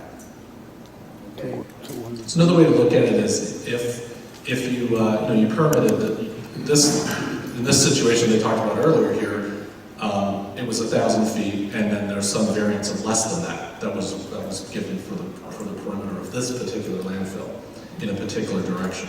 And so it would be like just because it says it's 1,000 feet now doesn't mean that you can just say, oh, well, it's in violation and therefore it has to be 1,000 feet. It would be just like if you built your house and you got a variance for your side setback on the side to 50 feet instead of 100 feet or whatever it is in your community. And then, 25 years later, the new guy that buys the house says, oh, you're in violation of that, you gotta move your house. I mean, you're not gonna do that. Once the variance is granted, it's granted. Make sense? Hiding in the corner. Big loud voice. Good evening, my name is Stacy Halford. I can admit I'm older than Chris. I do remember that 1977 time period in town meeting. I don't remember words. I know I attended with family members. What my point is going to be is I had family members who worked on the original square footage of this landfill. The family member that worked on this original square footage of the landfill was very concerned that it followed the letter of the law at the time. I know they did diligent work. A lot of the conversations regarding this in 76 and 77 either took place on the phone from my parents' home or in place in my parents' home. So everything was done with due diligence at that time. The relative that worked on it knew what the repercussions could be down the road because the former landfill of the town of Hartland butts up against our property. We knew what it was like to have rats overrun our house when I was younger and have the town come do things to address it. It stinks. I hate it when I drive into town at night, at midnight, every night and smell it. I feel for all of you because I grew up smelling that. I don't want our town to smell that way. We finally got to a point where it didn't. It's an unfortunate thing, but I do know that everybody that was involved in 76, 77, and through that time frame was trying diligently to do everything appropriately. I know the DEP representatives that worked at the time called my home and left messages and had phone conversations. I know they all were. Fast forward, I'd like to know how many people in this room, they just give me 2 minutes, raise your hand if you lived in the town of Hartland in 2015.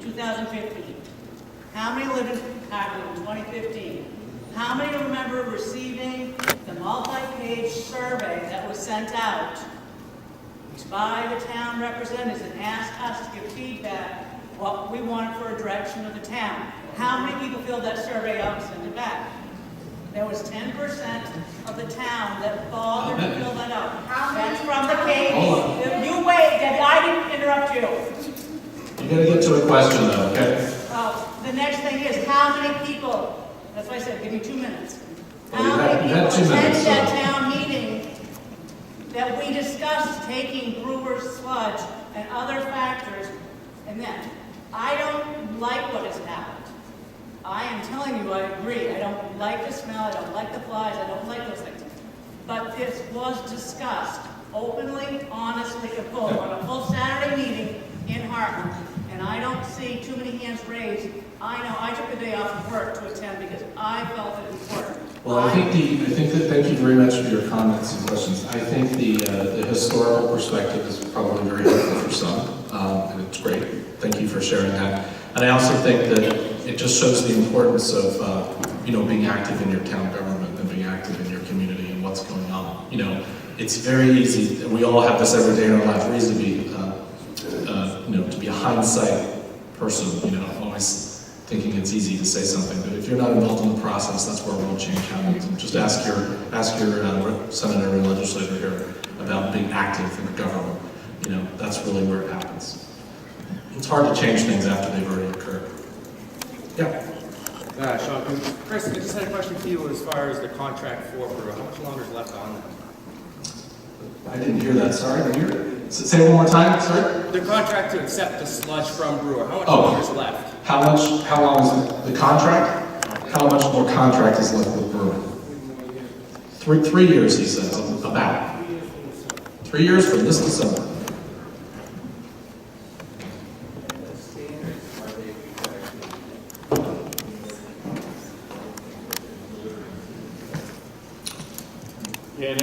What standards does Brewer have to meet in order to continue delivering to Hartland? I'm sure there's state standards. I'm going to tell you right now that when I noticed there was an odor from the Brewer sludge, I was the one who called that supposed to do something. Because I'm familiar with sludge odors. This isn't the only sludge landfill that I regulate in the state. I regulate 22 landfills. Okay? So this isn't my first rodeo with a landfill that stinks.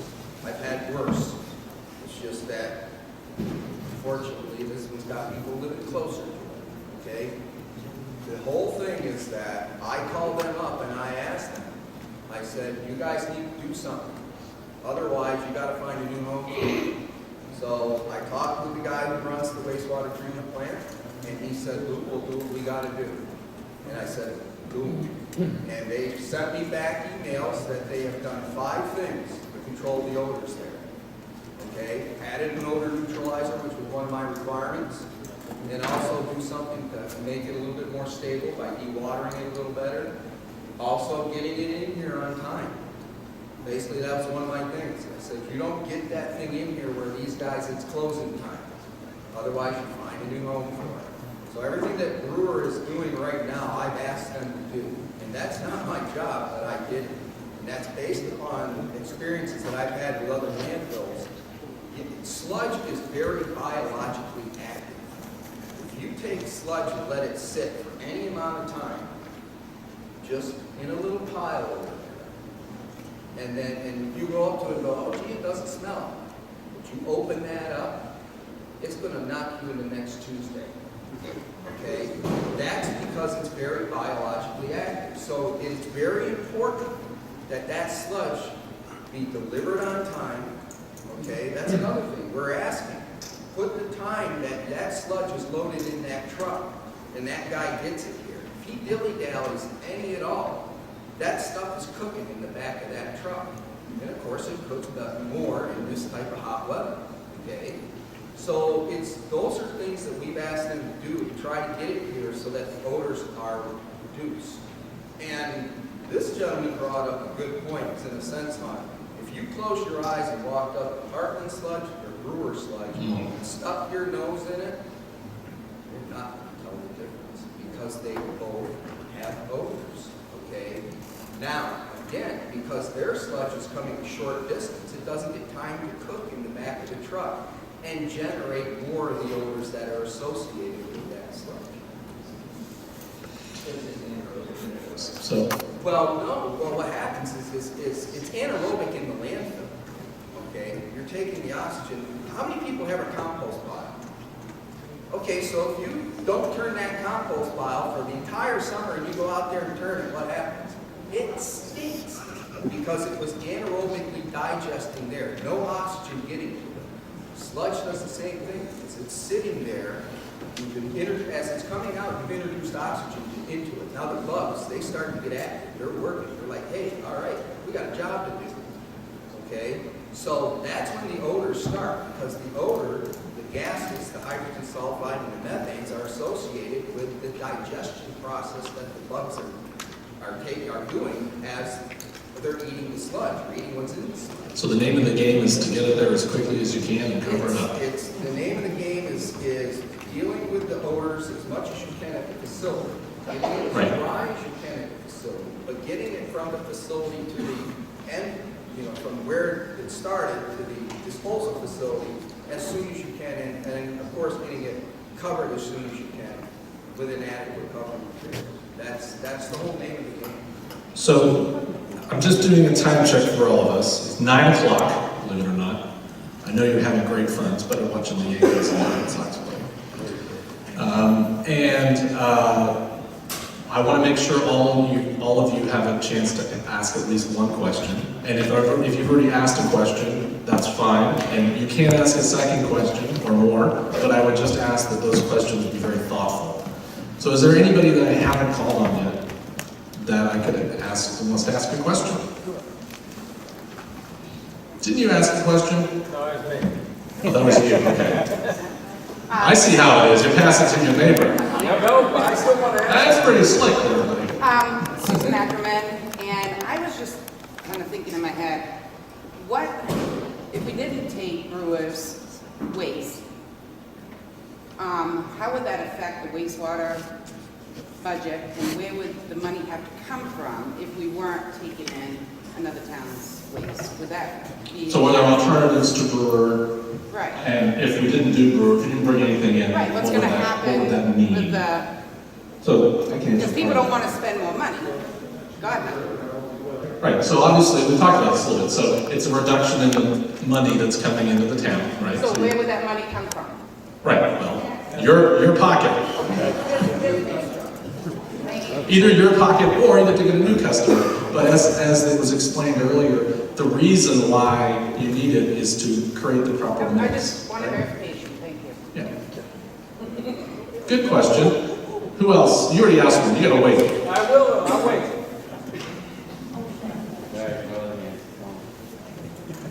Yes, sir. The DEP. Is there any way, my understanding is that we can't bring waste in from some other state or some other place.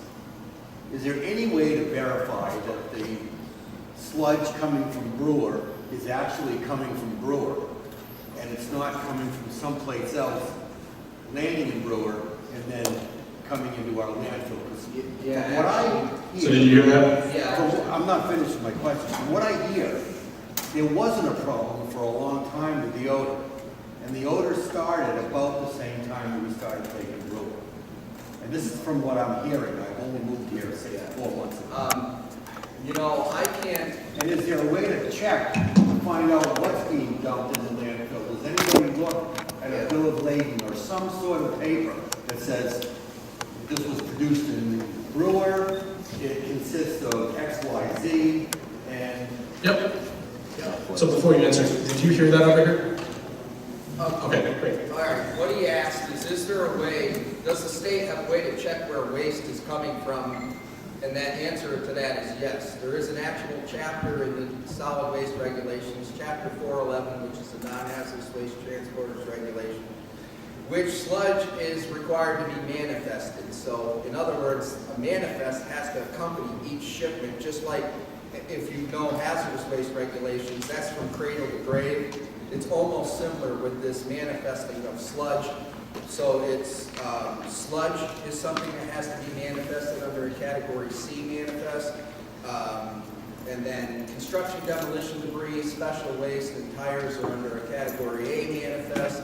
And then municipal solid waste is a category B manifest, which doesn't require any manifest really, because we can check it by just looking at the annual report that the landfill fills out and tells us where the waste comes from. So yes, there is a method that allows us and them, I mean, when it comes in, there has to be these manifests that are associated with this, and they, so it's signed by the facility, shows the facility where it came from. The actual truck driver has to put his name on there. The receiving facility has to sign off on it, and there's a copy of that's sent to the DEP. There's a copy of that's sent back to the receiving facility. There's a copy of that stays with the facility where it came from, so they know it can go to the spot that they actually wanted to go to.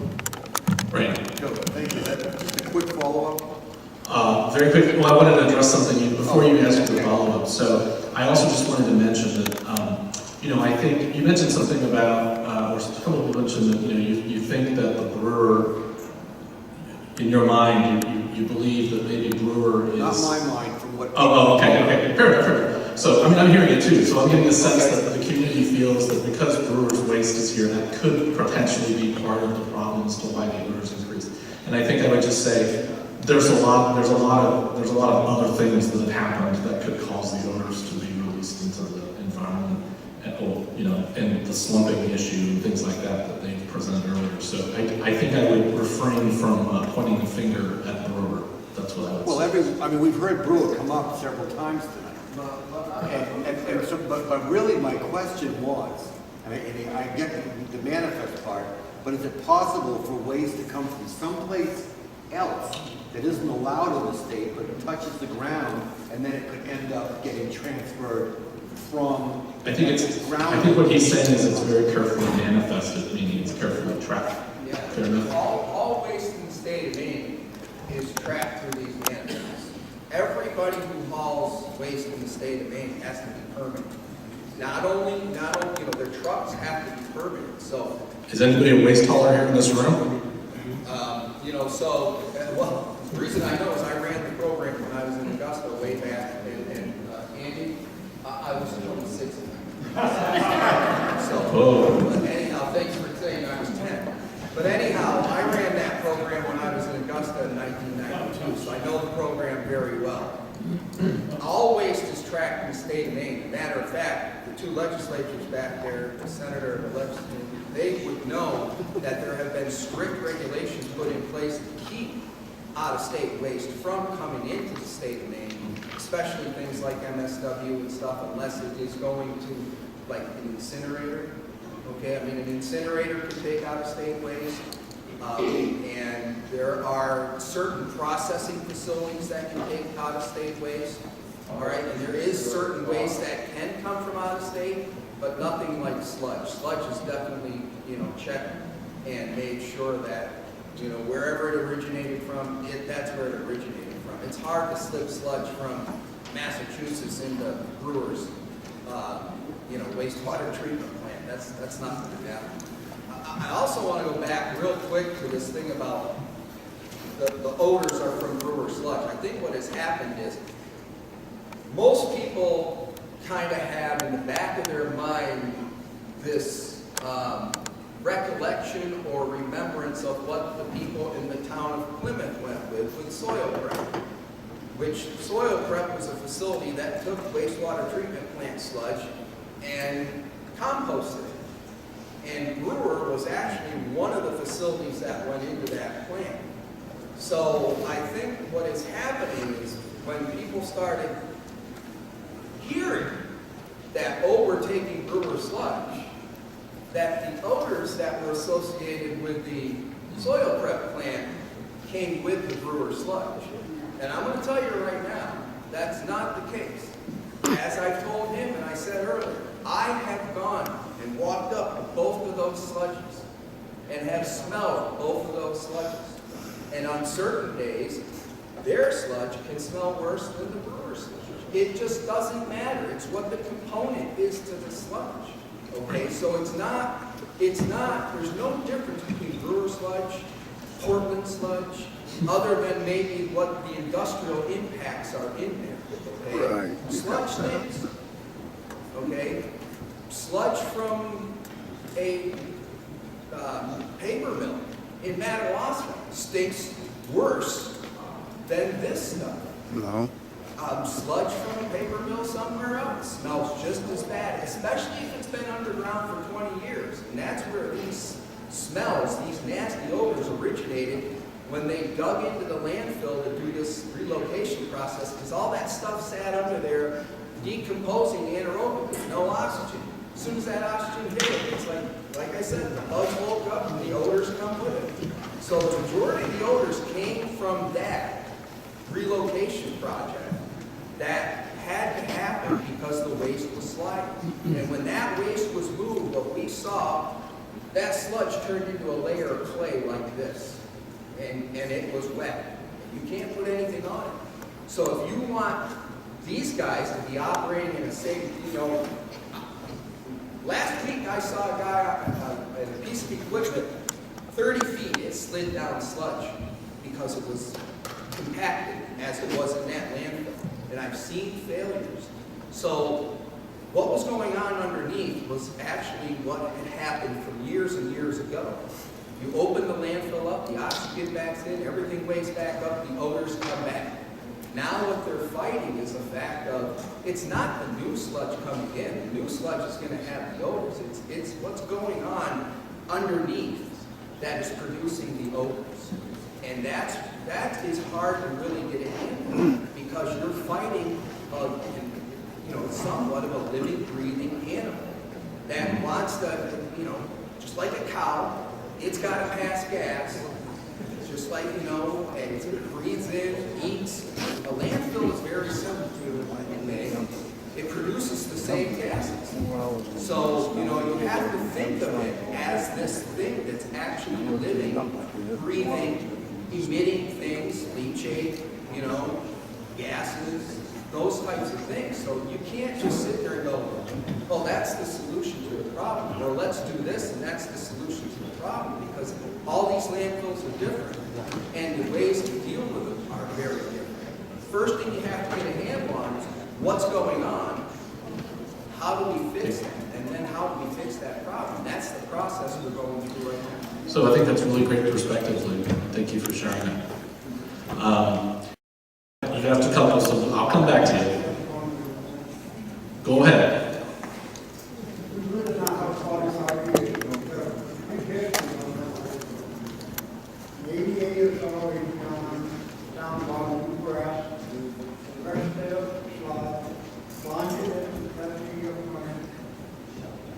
More than 25 years, we had no open. November, we started getting Brewer. December, we started getting over it, and we get them right today.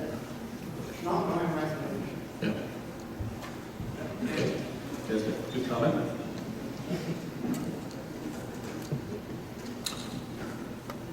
other questions? This is your chance. Okay, you can go. So, Brenda spoke earlier about the 19 years, and I've talked to Chris several times about this. I used to work with Chris, and those of you that don't know that, and I understand why he's doing it, what he's doing, makes perfect sense. $4 million is a lot of money out of our pocket all at once, why he's selling that space up there. But I agree with Brenda, 19 years is not a long time. Is there a place in the state of Maine that will take tannery sludge? Is my question. Other than Hartland. So is there an alternative to the Hartland landfill in 19 years? When 19 years we have to close that. Big hard question, but is there a place to send the tannery sludge? Well, one of the things the department looks at and is charged with looking at is solid waste disposal. So every, I believe it's 5 years, right? Every 5 years, we look at the state of solid waste in the state, okay? So we look at how many landfills are out there, what their capacity is, and what they take, all right? So right now, there's 2 what are called commercial landfills. Okay, there's Waste Management in Norwood, and there's what's called the Juniper Ridge landfill. Oh wait, I'm sorry, there's only one. I did correct that. So anyhow, but that landfill can also take sludge. But can it take tannery? Well, that's the thing, you know, it all depends on what they're licensed for. I know they're taking, they're taking sludge. It is an actual old paper mill landfill, so it took paper mill sludge back when it originated, and that's one of the things that is still going in it. I don't know, where that's all coming from. I don't know if they could take it, but, there are a limited amount of landfills in the state of Maine, and a lot of them are closing up. So I think that's the regulatory answer, and that's pretty clear. It's hard to predict in 20 years, right?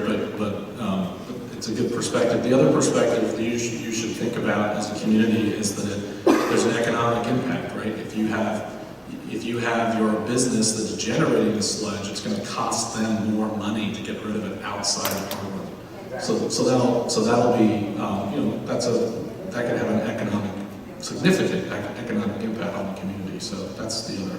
It's like this. There's a balance, as with everything. Other questions? Oh, you're back. Question, not comment. So is there can I say a statement first? Sure, of course. There is a nuisance law now. And I wonder if we aren't breaking that law, and if we aren't, why aren't we? What do you consider a nuisance? So when you're saying nuisance, you're referring to odors, right? And you're suggesting that there is a nuisance law for odors. And so you just like some clarification on how that's applied. So I think Victoria, okay, she got it.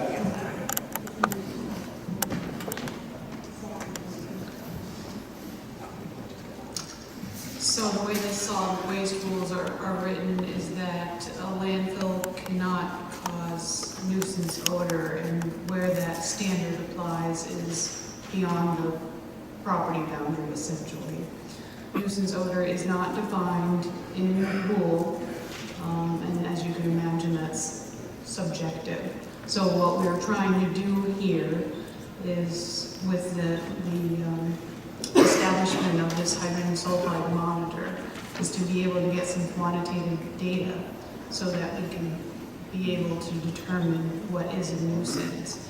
And that period of time that Amanda showed on the graph where there was a level of, it was probably 30 to 40 parts per billion, right? So it's up in that range. It was probably sustained for, it wasn't quite a half an hour, but it was maybe over 15 minutes. Well, it takes a reading of that value. No, the data log, so the monitor itself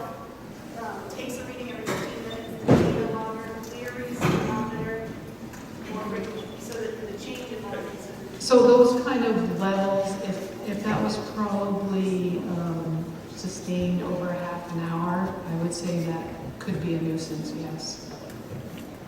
The levels that are lower in this range, those are levels that some people can smell depending on your sensitivity to odor, but I would not consider those a nuisance. And odor's tricky because you might get fleeting odor, you might get an odor, but it only might last seconds. And what we're looking at when we define nuisance is a sustained, strong odor. And how many of those complaints would you have to have before you decide enough is enough, let's stand out?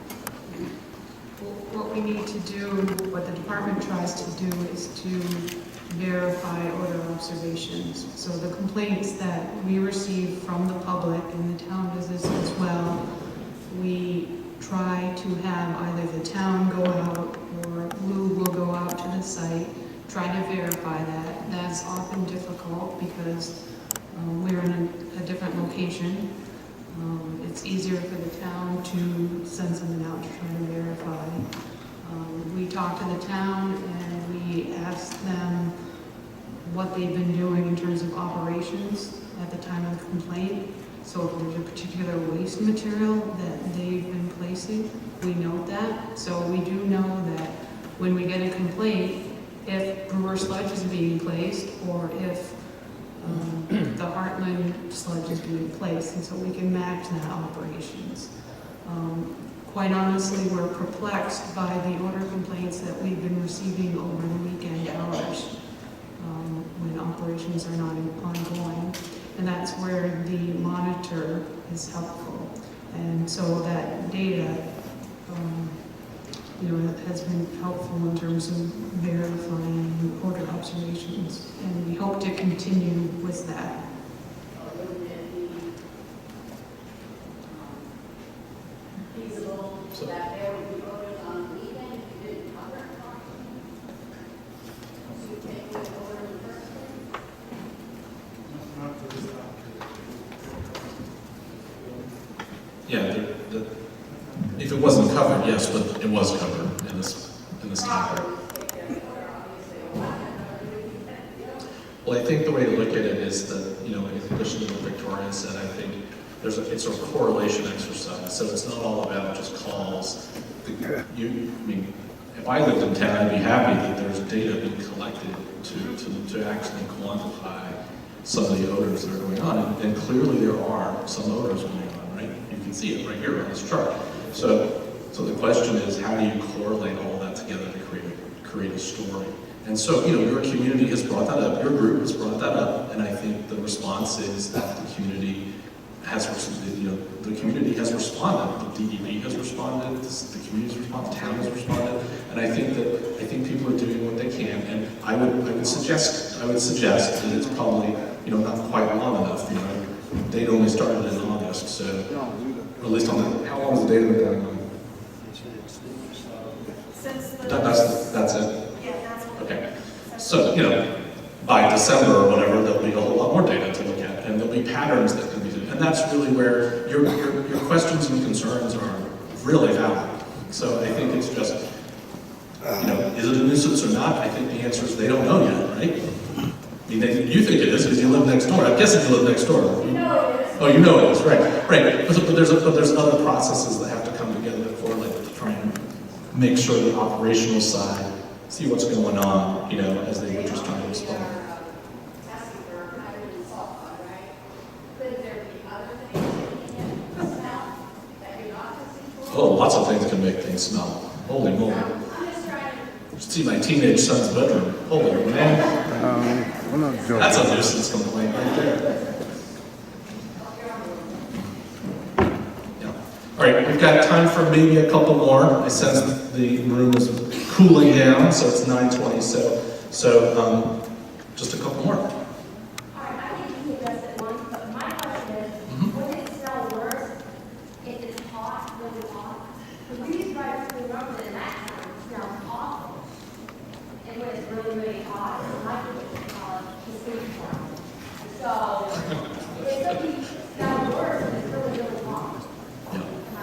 This town does not smell that bad, I promise. Yeah, I mean, yeah, the answer is yes, it does smell worse than the heat. So I'm going to answer that kind of in a roundabout way. I can't tell you that it's going to smell worse when it's hot, but I can tell you that weather does impact odors.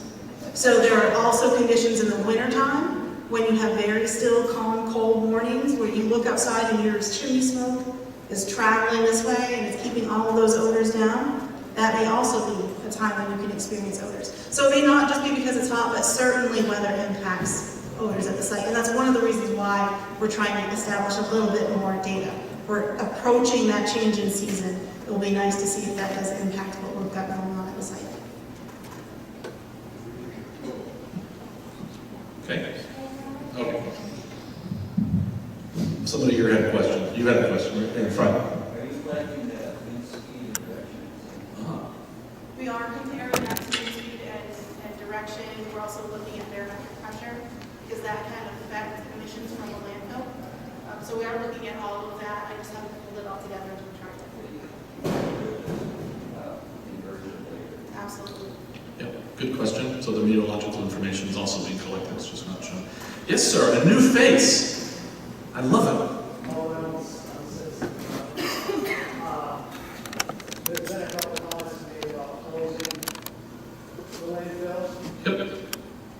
If it gets to the point that people are tired of the smell and have to close it, what would it cost and who would be responsible for closing? Finance closing. Yeah. It's a good question. So earlier we talked about that loop diagram. Where does the material get generated? Where does it go to in the POTW? Where does it go to the landfill and how's it loop back? The reason this is a dynamic question is because we have in Hartland, fortunately, a closed loop system that says for industry that wants to be here because it pays a good portion of the tax base, provides for employment. You want to be able to make sure the sludge generated by the industrial process can be in a little landfill. And what's happened is the town is trying to find grant money. Everybody that knows the federal and state grant system knows that grant money is in scarce supply. There's an ability to take funds by bringing revenues to the facility. So it's not as easy as saying close the landfill because of odors. It's because unless you want to stop the economic activity, you really can't stop the landfill. What you can do is address the off-site impacts, what we call the externalities of the activity. And I think the externalities through the process that the neighborhood is bringing to this is bringing the externalities home to say, we've got to operate a landfill system using operational practices that manage the odors. That really is the solution, unless what you want to do is stop the economic activity. I think if you went to a town meeting in this town and said, do we want to stop the economic activity, there wouldn't get many votes. Hope that's all. Can I add something to that? Closure of the landfill does not mean that costs are done either. The rules require upkeep, post-closure maintenance and monitoring for a period of no less than 30 years. So if you close that today, you still got 30 years of monitoring and maintenance. And if you have to put a gas system in there, that's included. And if they don't have any money in a reserve account to pay for that, then just kind of think of where that's going to come from. Okay? Which is one of the reasons why we asked for financial capability. And one of the reasons they're taking the additional waste is to show that they have the money not only to build the future cells, but to close the cells that they have open, and also provide for that 30 years of post-closure maintenance. That's why they're taking this additional waste. It's not just because, whether it's to fill the landfill up or whatever it is they have to show they can actually afford to run this landfill and then provide for the post-closure care and maintenance, like every other landfill in the state. And if they don't have that money in a reserve account, it's got to come from somewhere. And you guys just figure that out. So just a couple more questions. I want everybody to speak, but We're getting a lot of repeats now, so that's okay. Yep, you're new. My name is Linda Gould. Good to hear all about this. What happens if we end up not being able to afford financially the landfill? How are we supposed to maintain it for 30 years after we have to close it? Right, so how are you going to manage? If it ends up that we can't afford it for some reason, or it gets closed anyways, how can we? So hypothetically, if the landfill, After it's closed. yeah, so let me just make sure I understand. So hypothetically, if the landfill eventually closes in 20 years or whatever, and then you've got 30 more years, but the town doesn't have the money to pay for that closure process and the O&M as they call it. What are you going to do? Well, I think that's a question really for your town leadership, but I mean, usually what towns do is they, as Andy just hinted to, there's very little grant money out there, so it mostly mostly falls back on the taxpayers. But what they do in other communities, and I know what your town's doing because Chris was telling me, is you try to start an account which you put a little bit of money into every year. You build up a nest egg basically for that specific purpose. And I think that's what you're doing here, right? Yeah. So that's what you guys do. Every year you contribute, I don't know how much it is, but it's probably not very much, but you contribute a little bit of money every single year into a special account, which will then ultimately be used for that purpose. Might not cover all of it, but it will really reduce the impact that it will have at that point in time. Long-term planning. Then if you didn't do that, I can see where you're going. You two talked a lot. I'm just trying to get others. I'm not ignoring you. I see you over there. Okay, this is it. Okay, you both have one more question each, so that's it. Fair enough? Make it a good one. Oh.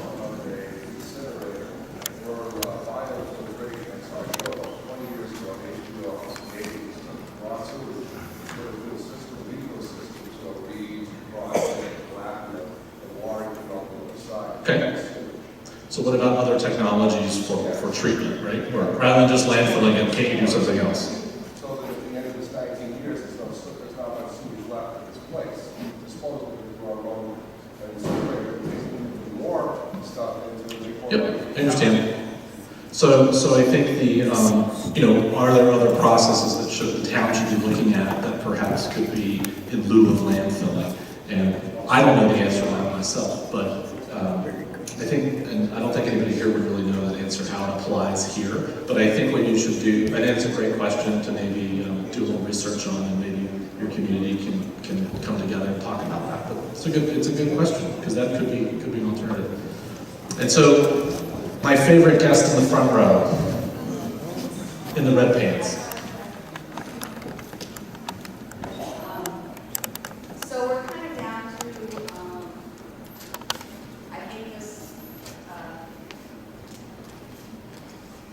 redundant wording. We are being told that we have to spend a lot of money. So we have to weigh our people's health issues, risks, and the environment worth the money. Yes. So I guess it's not a question, I'm just putting that out there that Yeah, something to think about. it's like, Yeah. you can't pull one piece of the puzzle out without the whole thing collapsing. Basically. Right, Yep. but it's not a good place to be in, and other people put us in it. Except for the throwaways, that really was a decision, and we could get a vote on that. So I just want people to think about that. Are those issues worth money? Thank you for your comment. So I think we've reached the end. Very good discussion. I hope you all learned something this evening. We did not stay here till midnight. And I thank you for your time. It was a pleasure.